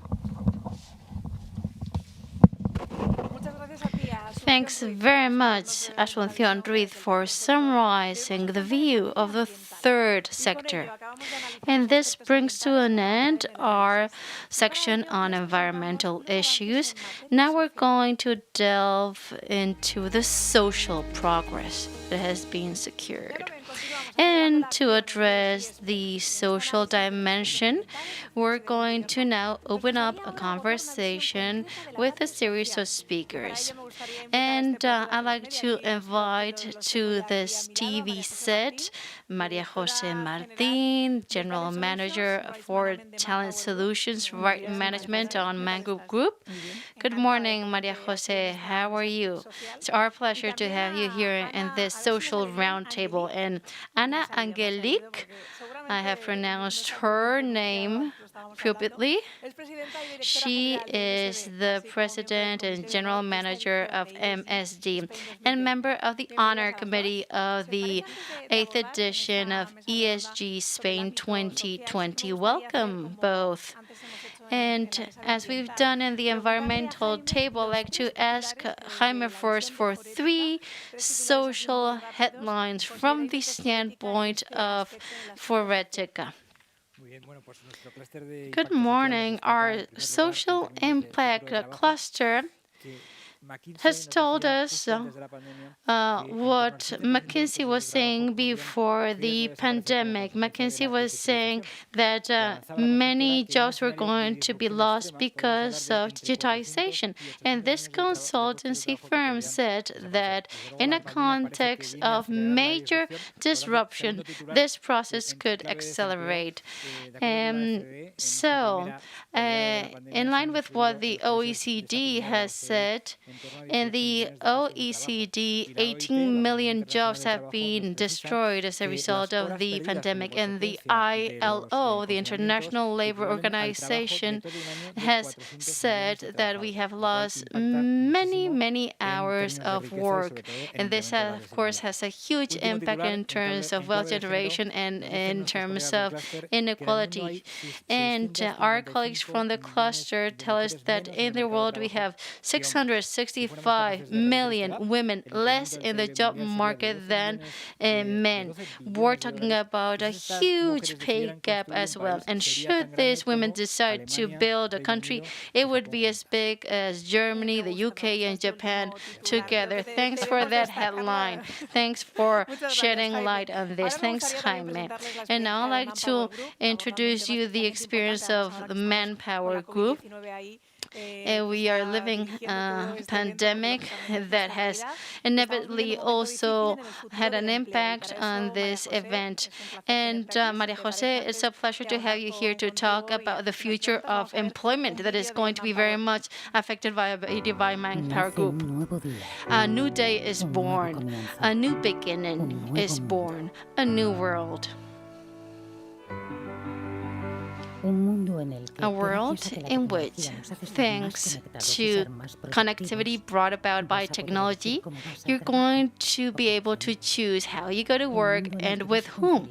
A world in which you will have a good balance between what you do and what you like to do, because this balance should be an option for everybody. A world that has understood that talent is essential for development and for survival. Being separated has made us more united. We are stronger today, and we can now reinvent our future because we're about to embark on a new start. So go out, make the most of this. The future is in your hands.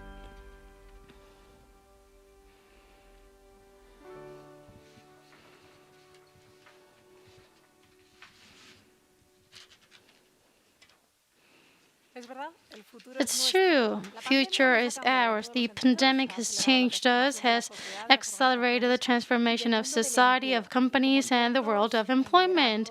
And as experts in leadership, in talent, and in technology, I have a question I need to ask you. Could you describe the future of employment after COVID-19?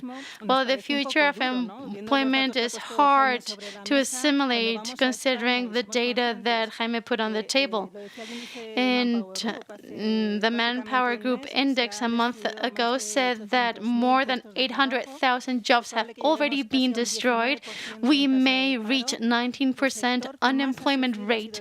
The sector that has been hit most severely has been the service or tertiary sector, and recovery is going to be very challenging. However, when talking about the future of employment, we need to be aware of the fact that there are many big opportunities out there.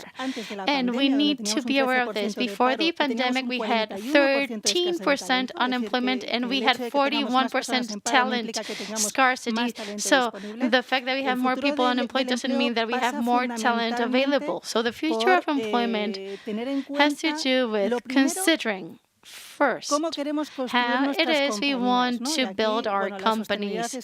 Sustainability is being addressed throughout the forum. Jaime has provided us with figures, Raúl as well. But for us, we need responsible leadership to ensure a bright future of employment. We need leaders that are committed, leaders that are committed with this situation we're going through, that are committed with these new opportunities activities and committed with the development of people. We have always said that there are 5 trends that companies need to consider in order to preserve talent. Attracting the best is important, but if today, post-COVID-19, we had to highlight something, it would be everything related to skills revolutions, i.e. how we train our people in our companies so that our people are duly qualified and have the skills they need in order to be able to address uncertainty and to be able to meet up the future challenges in order to protect employability. Another very important factor is how we are able to improve the experience of people. Throughout the morning, we've been talking about how we looked after our people, how we consider their realities, their suffering. A company needs to be open to this. We need to look after our people. We need to take people by their hands and help them develop and be useful for society. And third, leaders. We need leaders. How are we going to help leaders grow? How are we going to help them thrive and excel? How are we going to help them face a future full of uncertainty, full of challenges? We don't know what is to come, what will happen. We are facing huge pressures, and these new leaders need to work virtually, remotely. And the way they work is very different to how they worked in the past. And earlier we were discussing, some of us, that leaders were used to going out of their office, and now they need to communicate remotely using Teams or and other platforms, and that generates great anxiety among them. And last but not least, I think that a new opportunity opens up, which is the opportunity of reaching out to talent globally. There are no physical boundaries. Now you can access the best, regardless of whether they are in a small town in Spain, in Madrid, in Portugal, in Germany, and Latin America. So you can have access to different people, to the best people with different employment contracts. And I think this also will promote inclusion and diversity. So we need responsible leadership. We need to be inclusive and diverse. And of course, we also need to have a policy that promotes the development of each individual. We need to also provide greater flexibility to the work, and we need to consider the creation of value by each individual. And you've mentioned this from the point of view of the company, but as leaders in the sector, I'd like to ask you, what can people do to improve and enhance their employability and preserve their employability? That's a very interesting question and necessary. The first thing that we as people need to do is to take on the responsibility of managing our own career. And this is something hard for many of us. We need to be aware of the fact that the world moves at a hectic pace, and we need to prepare ourselves to live in this ever-changing world. So what skills do I need to acquire? How do I need to train myself? How am I going to develop these skills? What do I need to do in order to be prepared? Today, more than ever, people can obtain and update their skills through many different sources. On the internet, we have many training programs. Frederica has the Job 2030 plan. We collaborate with Foretica. We have many initiatives underway ourselves to help youth be more employable, to enjoy the support of counselors that can help them in their career path. But we need to play an active role. We need to make sure that we assume the responsibility. It is our choice, our decision to choose to be responsible for our own career. Yes, that's true. I teach at uni, and I always tell my students that they need to have a very clear idea as to what they like to do and what they are willing to do, and they need to be willing to take on responsibility. Okay, from your experience at the Manpower Group, how do you believe that companies should face sustainability in the context of digital transformation? I think technology is here to stay. And I very much agree with the statement made by the sustainability guru this morning, who said that we've used sustainability far too much. We've degraded this term. It's very important that we, as organizations, first choose whether we want to be sustainable or not. We need to make a clear bet on sustainability, and if so, we need to define our future roadmap. We need to put on the table many different things. We need to revisit our business model. We need to consider and examine how we are processing waste. We need to also consider HR policies. We need to revisit how we are training our leaders, consider whether or not we have responsible leaders. And now we're going to have access to the European reconstruction funds. And there are four key elements that were mentioned by the fourth vice president that have very much to do with ecological transition, the digital transition, social cohesion, and gender issues. But there's something that is very important, which is whether your company can create new jobs or not. Are you transforming your productive model? Are you embracing new technologies that will help you transition towards this new model? I believe that the pandemic has helped us understand that we need to protect our environment. When we touch upon one point, we can destabilize the future. There can be new pandemics down the road. What is it that we want to leave our children? We need to look after our planet. For companies to be sustainable, first they need to decide on whether they want to have a sustainable and responsible business model. Second, they need to have leaders that are strongly committed with this. Third, they need to have a clear action plan so that this can happen. And let's make sure that we engage everybody in this process. Public administrations, private companies, employees themselves. How is it that we can all contribute to society differently? And we cannot forget that new generations are asking companies to embark on this new path. Young people verify the values of companies. So how are we going to contribute to society? How are we going to create value to our environment? These are topics that are of concern for our young people, and it is key vis-a-vis sustainability for companies. Thanks very much, Maria José, for joining us in this ESG Spain 2020. Thanks for sharing your vision on a topic that is of concern to everybody, particularly young people, the future of employment. The importance to accelerate action from a social perspective, especially in a year as complex as the one we're living with this pandemic. Today we have live Anna Argelik, who's General Manager for NSB. So Anna, thanks again for being here today with us. And it's very good and very important for us to have you here because we're talking a lot about the health. So before delving deep into the questions, we're going to do as we did with the other speakers. We're going to watch the MSD's video.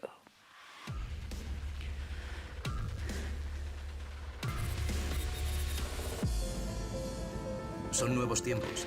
We are living new times, and the world needs solutions in order to protect the planet, life. In MSD, we face the challenge and we take the lead by strengthening our identity, by innovating to face the great challenges humanity is facing, invention to look for new ways to access, to secure access to healthcare, from ethics and transparency by collaborating with organizations, public, private, and with society, with experience, with responsibility. Non-stop work. In MSD, we commit to the development of our employees in respecting diversity, inclusion. We commit to the protection of the environment, because in MSD, We invent for life Porque los pacientes because son nuestro propósito. patients are our purpose.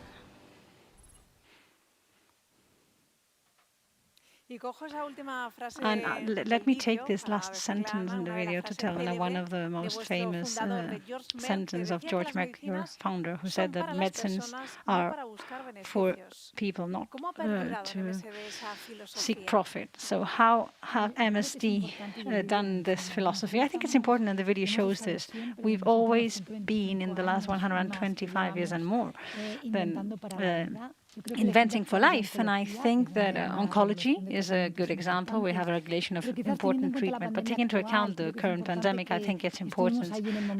We were there with AIDS. We have been there now with vaccines, with Ebola, and now we are developing, as we said, into vaccines and antiviral one that may help in the treatment. And like other companies, I think the healthcare system, we have to support, give support, and to do what we know to do, which is to try and find the treatments and wait for the vaccines for the right prevention and to help in the current situation. Anna, your presence here is essential in this event this year, marked by COVID-19, because you're the only representative in the healthcare from the healthcare sector.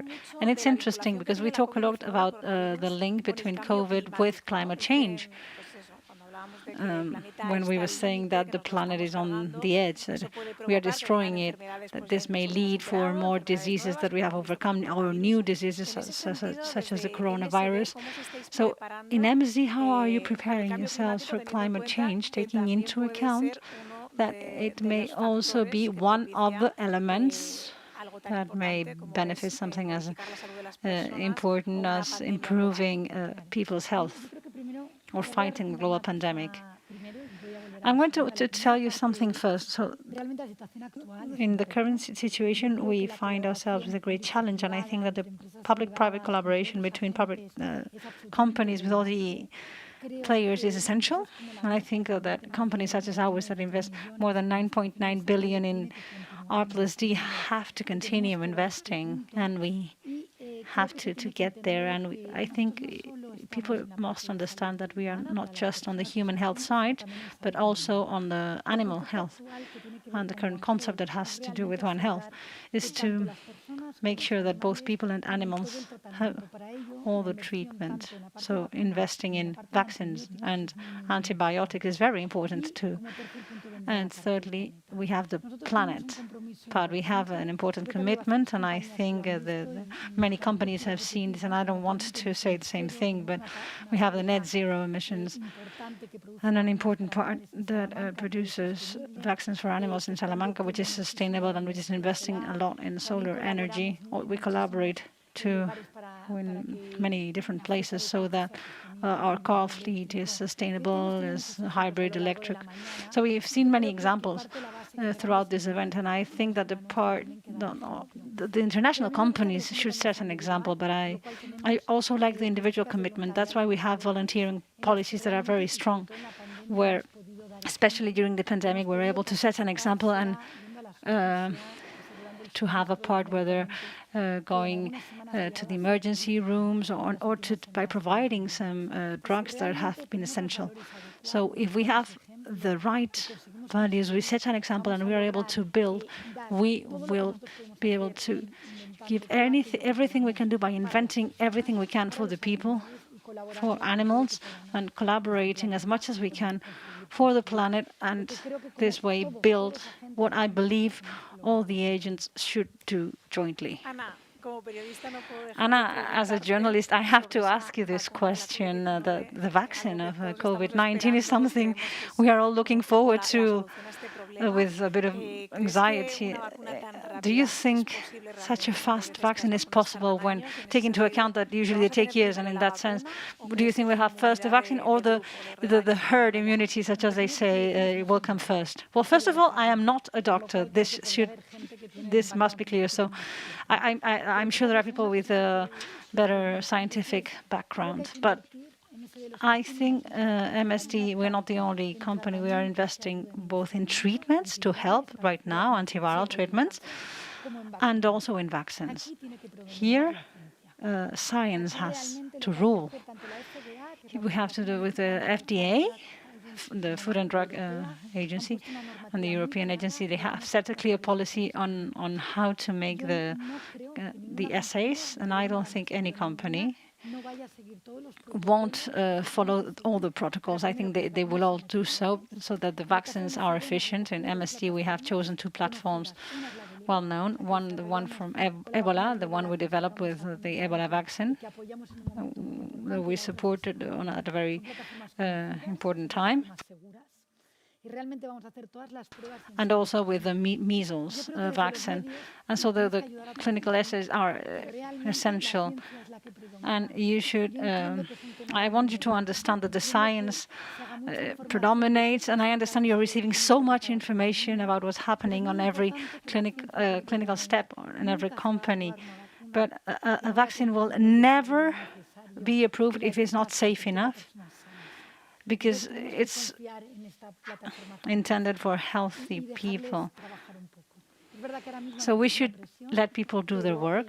They are under a lot of pressure. But no company, such as the serious international companies we're talking about, will ever approve a vaccine without being sure enough. Okay, well, that's good to hear. Thank you, Ana. MSD, my last question is about the women's role. Because there are many women there. What policies have you implemented so that this is a reality? And I liked the Jaime's headline about women, and you were an example for this. I think that biodiversity is very important, not just the gender one, and I think we should work on all of them, whether it be in terms of age, origin, sexual orientations. And I think we should take into consideration that diversity and inclusion of any kind of profile is what makes the talent reaches the best solutions. It is true that the pharmaceutical sector has 41% of women in management, 65% of women working in MSD. It is true that there are many women working and studying pharmacy, biology, so that's the background we're looking for. But I think this shouldn't be que sobre todo en los mandos intermedios apoyan mucho a las mujeres, en el cual, por un lado, les tienen mentores. They have mentors on the one side. Also, they have a network that between all of them, they support each other. Something you said I liked is that you are responsible for your career, so they should receive the support, but they also should take a step, and there are also always capabilities that can be put into place. And the role models, I think that all women that have reached a certain position in employment, we should set an example, help, and explain, because sometimes we tend to idealize. I think we've all gone through the same steps, and to talk about things help others. Oh yes, possibility is responsibility. That's what I like to say. Well, thank you very much, Ana, for conveying your experience into this corporate meeting for MSD in health and sustainability. We see how important health is. It should be the core of the sustainability for the company. So thank you also, Maria José, for being here. I'd like to share with you the perspective of the third sector. It's essential to face the social challenges that lie ahead. And for this, I invite you to listen to the video that from Ayuda en Acción, the steering company is shared by Marta Marañón. I represent the third sector in the steering committee of Forética. Forética is the benchmark organization in sustainability in Spain, so for us it makes sense to have environmental and social companies within this organization. For us, the concept, the component, and also for Forética sustainability should have three pillars. the social pillar, the environmental one, and the economic one. Also, for Etica, bets on good governance. Everything that is about promoting good governance initiatives in terms of strategy and managing companies, but also organizations. And here, we have to work together. We have to be a benchmark together with the private sector. So for Etica is a meeting point where you have part of the civil society and also the private sector, though essentially is made up of members that are companies, as you can imagine. For us, from the third sector, after the pandemic, we have elaborated a document called The Future of Sustainability, where we wanted to contribute with our view. How can we help from social and environmental companies? On the one hand, we saw how COVID has helped emphasize inequalities from a social and economic standpoint in a very dramatic way. But on the other hand, it has entailed an opportunity to forge public-private alliances in line with SDG 17. From the organizations of the third sector, we are promoting this SDG 17, especially in those public-private alliances in the civil society. In the civil society, we have the expertise and baggage of social organizations and cooperation. We've worked with for many years to make the population more resilient so that they can face with greater skills adversity. And on the other, environmental organizations have in many years telling us that we are losing biodiversity and that we must fight climate change so that the unsustainability situation is not irreversible. So we think that together we can bring together our know-how, our experience, and forge alliances in order to have a fairer development, a more sustainable one, a more inclusive one. Thanks so much, Marta Marañón, the Managing Director of Ayuda en Acción, for summarizing the perspective of the third sector. And now we're going to move on to the third element of ESG, good governance and transparency. Wow, we are here accelerating action at ESG Spain. We're analyzing the environmental, social, and good governance aspects. And now we're going to deep dive into good governance. And to do so, we're going to listen to the governor of the Bank of Spain, Pablo Hernández de Gos, who's going to talk about the importance of corporate management and good governance. Good morning. I'd like to thank Forética for their invitation, and thanks for giving me the opportunity of participating in this ESG 2020 Sustainability Forum.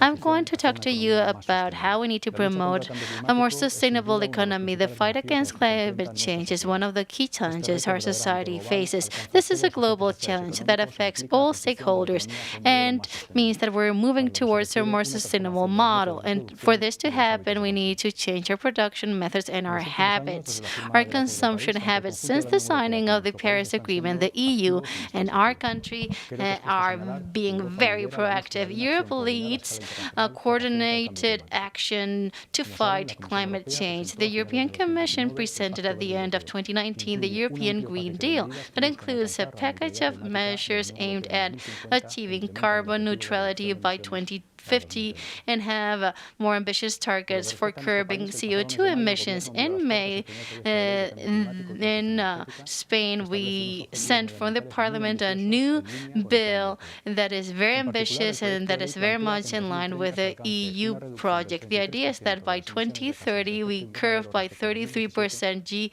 greenhouse gas emissions, and we want to improve by 35% the energy efficiency of our country. And the role of renewable energies in the presence will reach 35%. We want to achieve carbon neutrality by 2050, and we want the electrical system to be fully renewable. Meeting these targets will be no easy task and requires a joint effort that promotes investment in less polluting technologies. We also need to address regulatory uncertainty, and we need to minimize delocalization risks. In line with the conclusions of some studies, Spanish society is very much aware of the risk of not acting now to tackle climate change, and the society is willing to assume the costs associated. I'd like to highlight the importance of European support and the role that tax policy needs to play in order to promote these transformations. The European Council recently reached an agreement regarding the multi-annual budget for the EU and agreed to create a recovery fund, the so-called Next Generation EU. The resources or means will be allocated via loans and direct transfers to the member states, and this will help the member states to undertake structural reforms. And the fight against climate change is seen as a sector with many opportunities. We as regulators are very much aware of the role that the financial sector needs to play to promote these transformations. The Bank of Spain collaborates with other national banks in the network for the greening of the financial sector. We work together so that brokers and financial markets are aware of climate changes in their decision-making regarding investments. And for you to understand how committed we are, these aspects will be part of our strategic review of the monetary policy.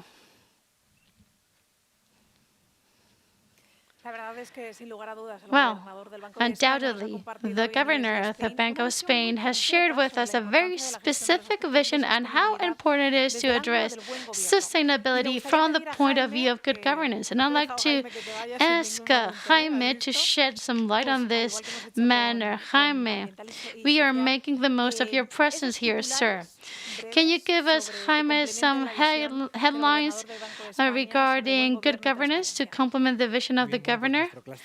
Well, our transparency and good governance cluster highlights three main ideas. The one was anticipated by BlackRock that said that 94% of sustainability indexes have won the traditional indices, and we've seen that the funds, the sustainability funds as well, have taken a leading role.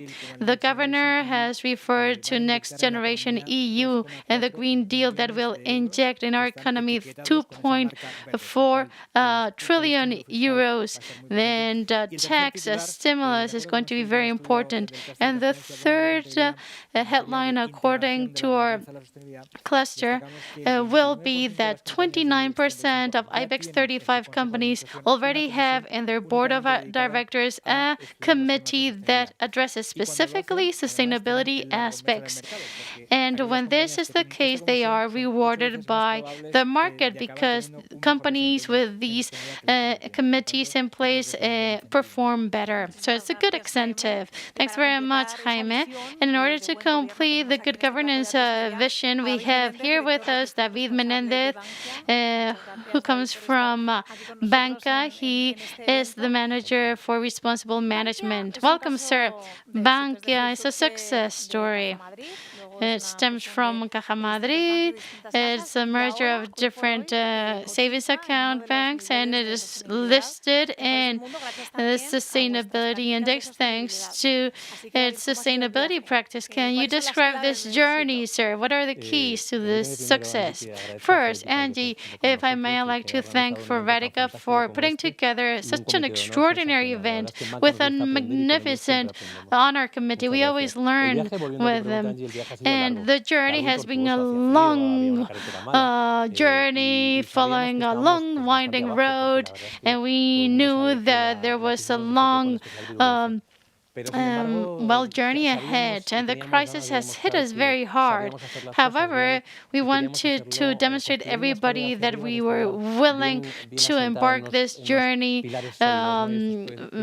from very solid foundations, and our foundations are ethics code, our principle, our humility, intellectual humility that helps us learn from our mistakes, and the willingness to move forward and to demonstrate to others that we knew what path we had to follow, regardless of the curves ahead, regardless of the weather. And this trip had to be done with the windows open. We had to be willing to listen to society, what they were expecting from us.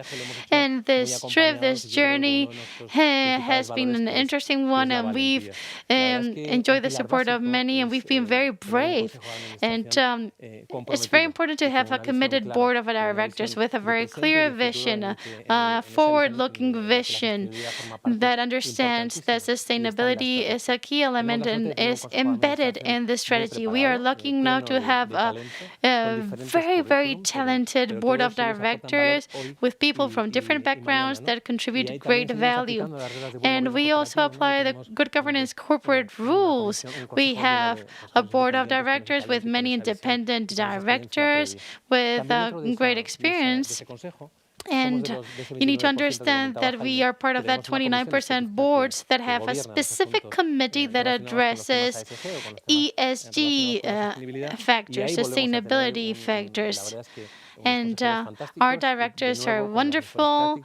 They are able to share best practices. And we have the Responsible Management Committee as well that is made up of independent directors with 40% presence of women that has a very cross-cutting vision.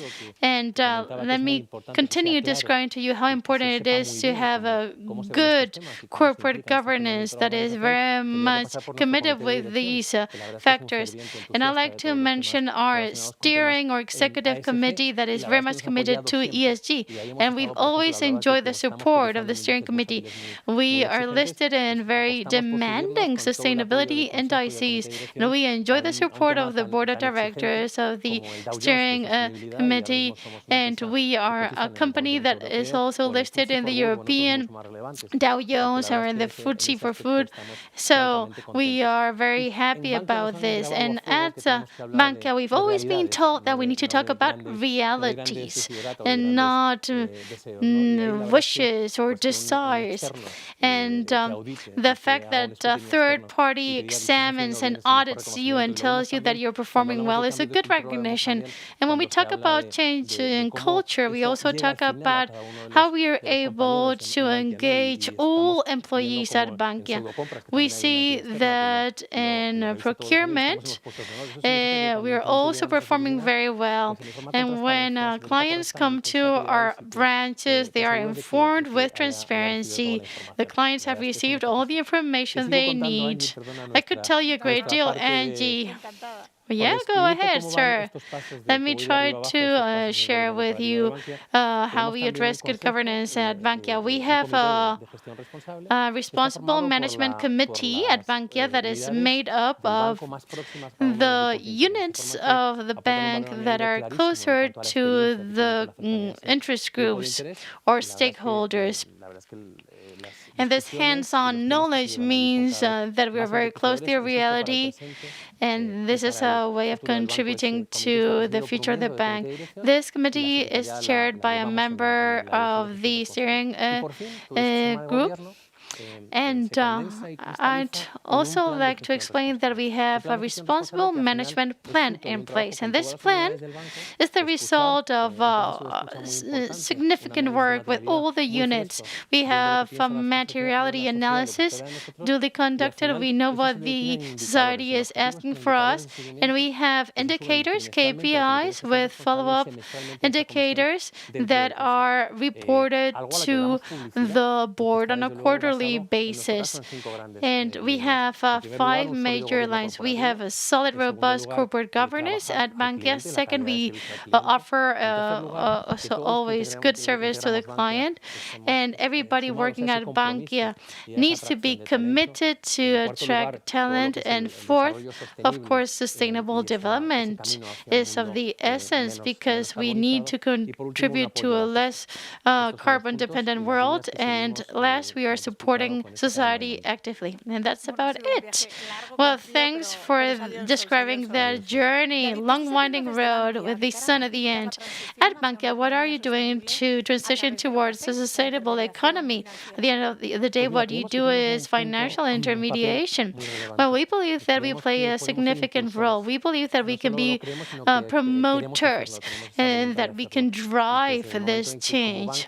And we, as a bank, can finance that necessary transition. And we believe that this is a great opportunity to transition towards a green economy because we're going to help companies develop more sustainable products.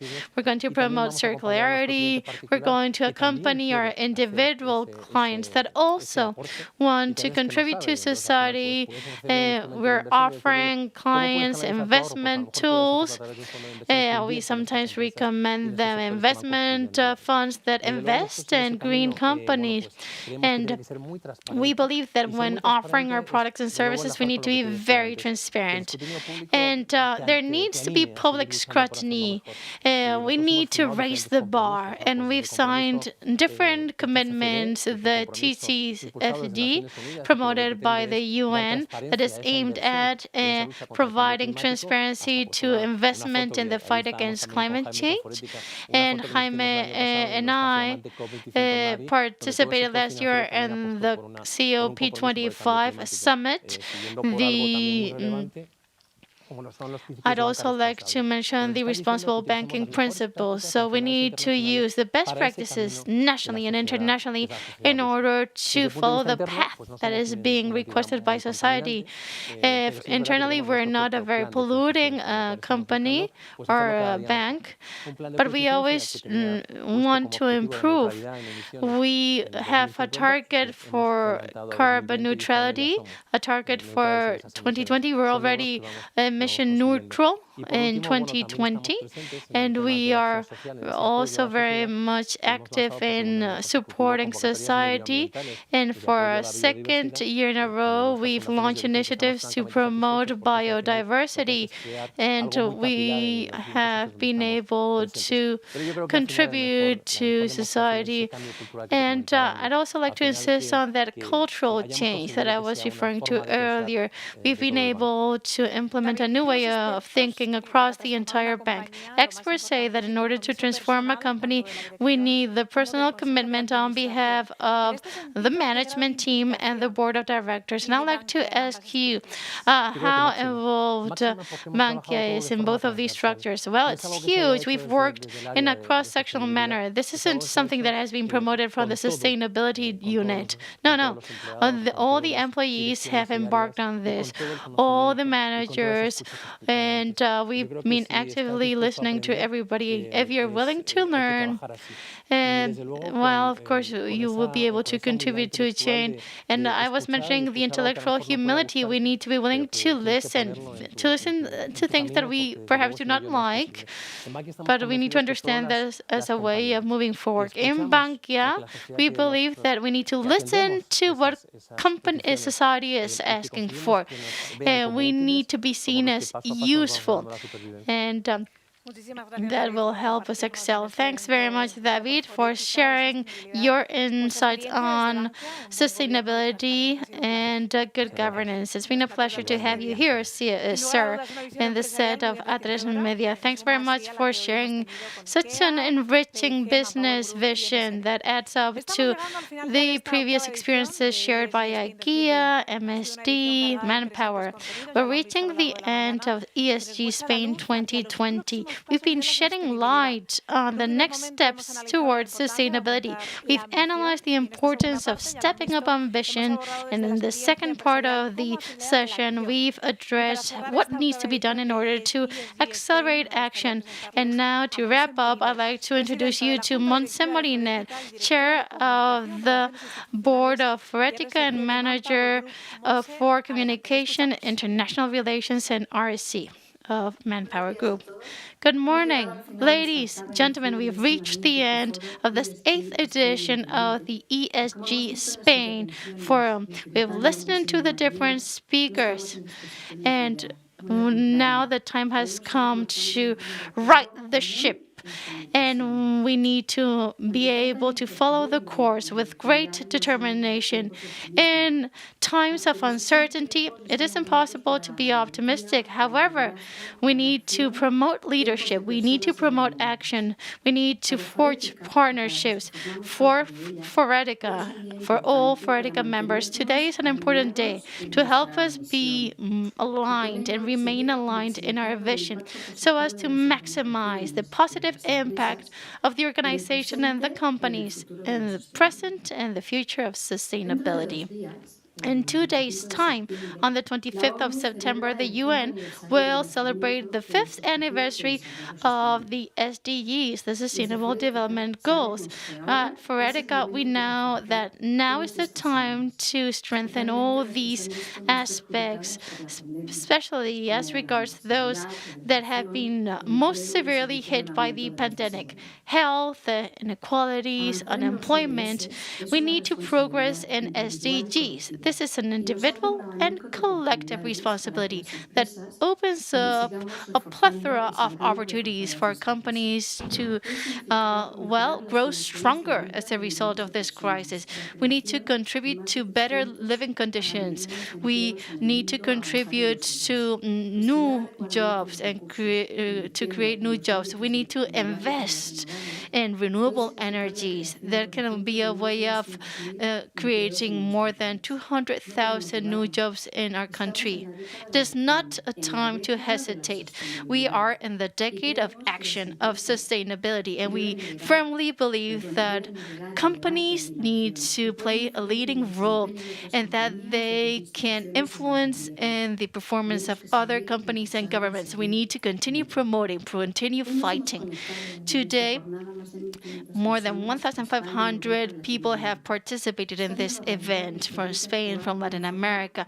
And this new reality allows us to work more globally and to look for solutions in a more efficient manner. And we at Forética want to continue playing a leading role. As the president of Forética was saying this morning, Mr. Grijalva, in the opening session, we need to promote the diversification of companies in order to generate more sustainable models. We need to promote digitization as a transformation driver. We need to invest in innovation and talent. These are keys to a sustainable future. And we need to join forces and bring together experience and knowledge in order to provide value to our society. Only if we do so, we will be able to minimize the impact of this crisis. We need to work together. That will make us stronger. Forética is the platform that will ensure that sustainability is a value for the future. So there are many challenges ahead, but also major opportunities to excel. AAA. We are going to work jointly with all of you to meet our goal. And I don't want to say goodbye without thanking very sincerely the members of the Honor Committee, chaired by Your Majesty the Queen, the King, for his contribution to the forum. I'd like to thank the participants, the speakers, the sponsors, the partners for their dedication, for their time, for their insights. And I'd like to acknowledge the team of Forética, led by the General Manager, Germán, for the work they are carrying out. Thank you very much, ladies, gentlemen. I wish you the best and hope to see you soon. Thank you. Have a great day.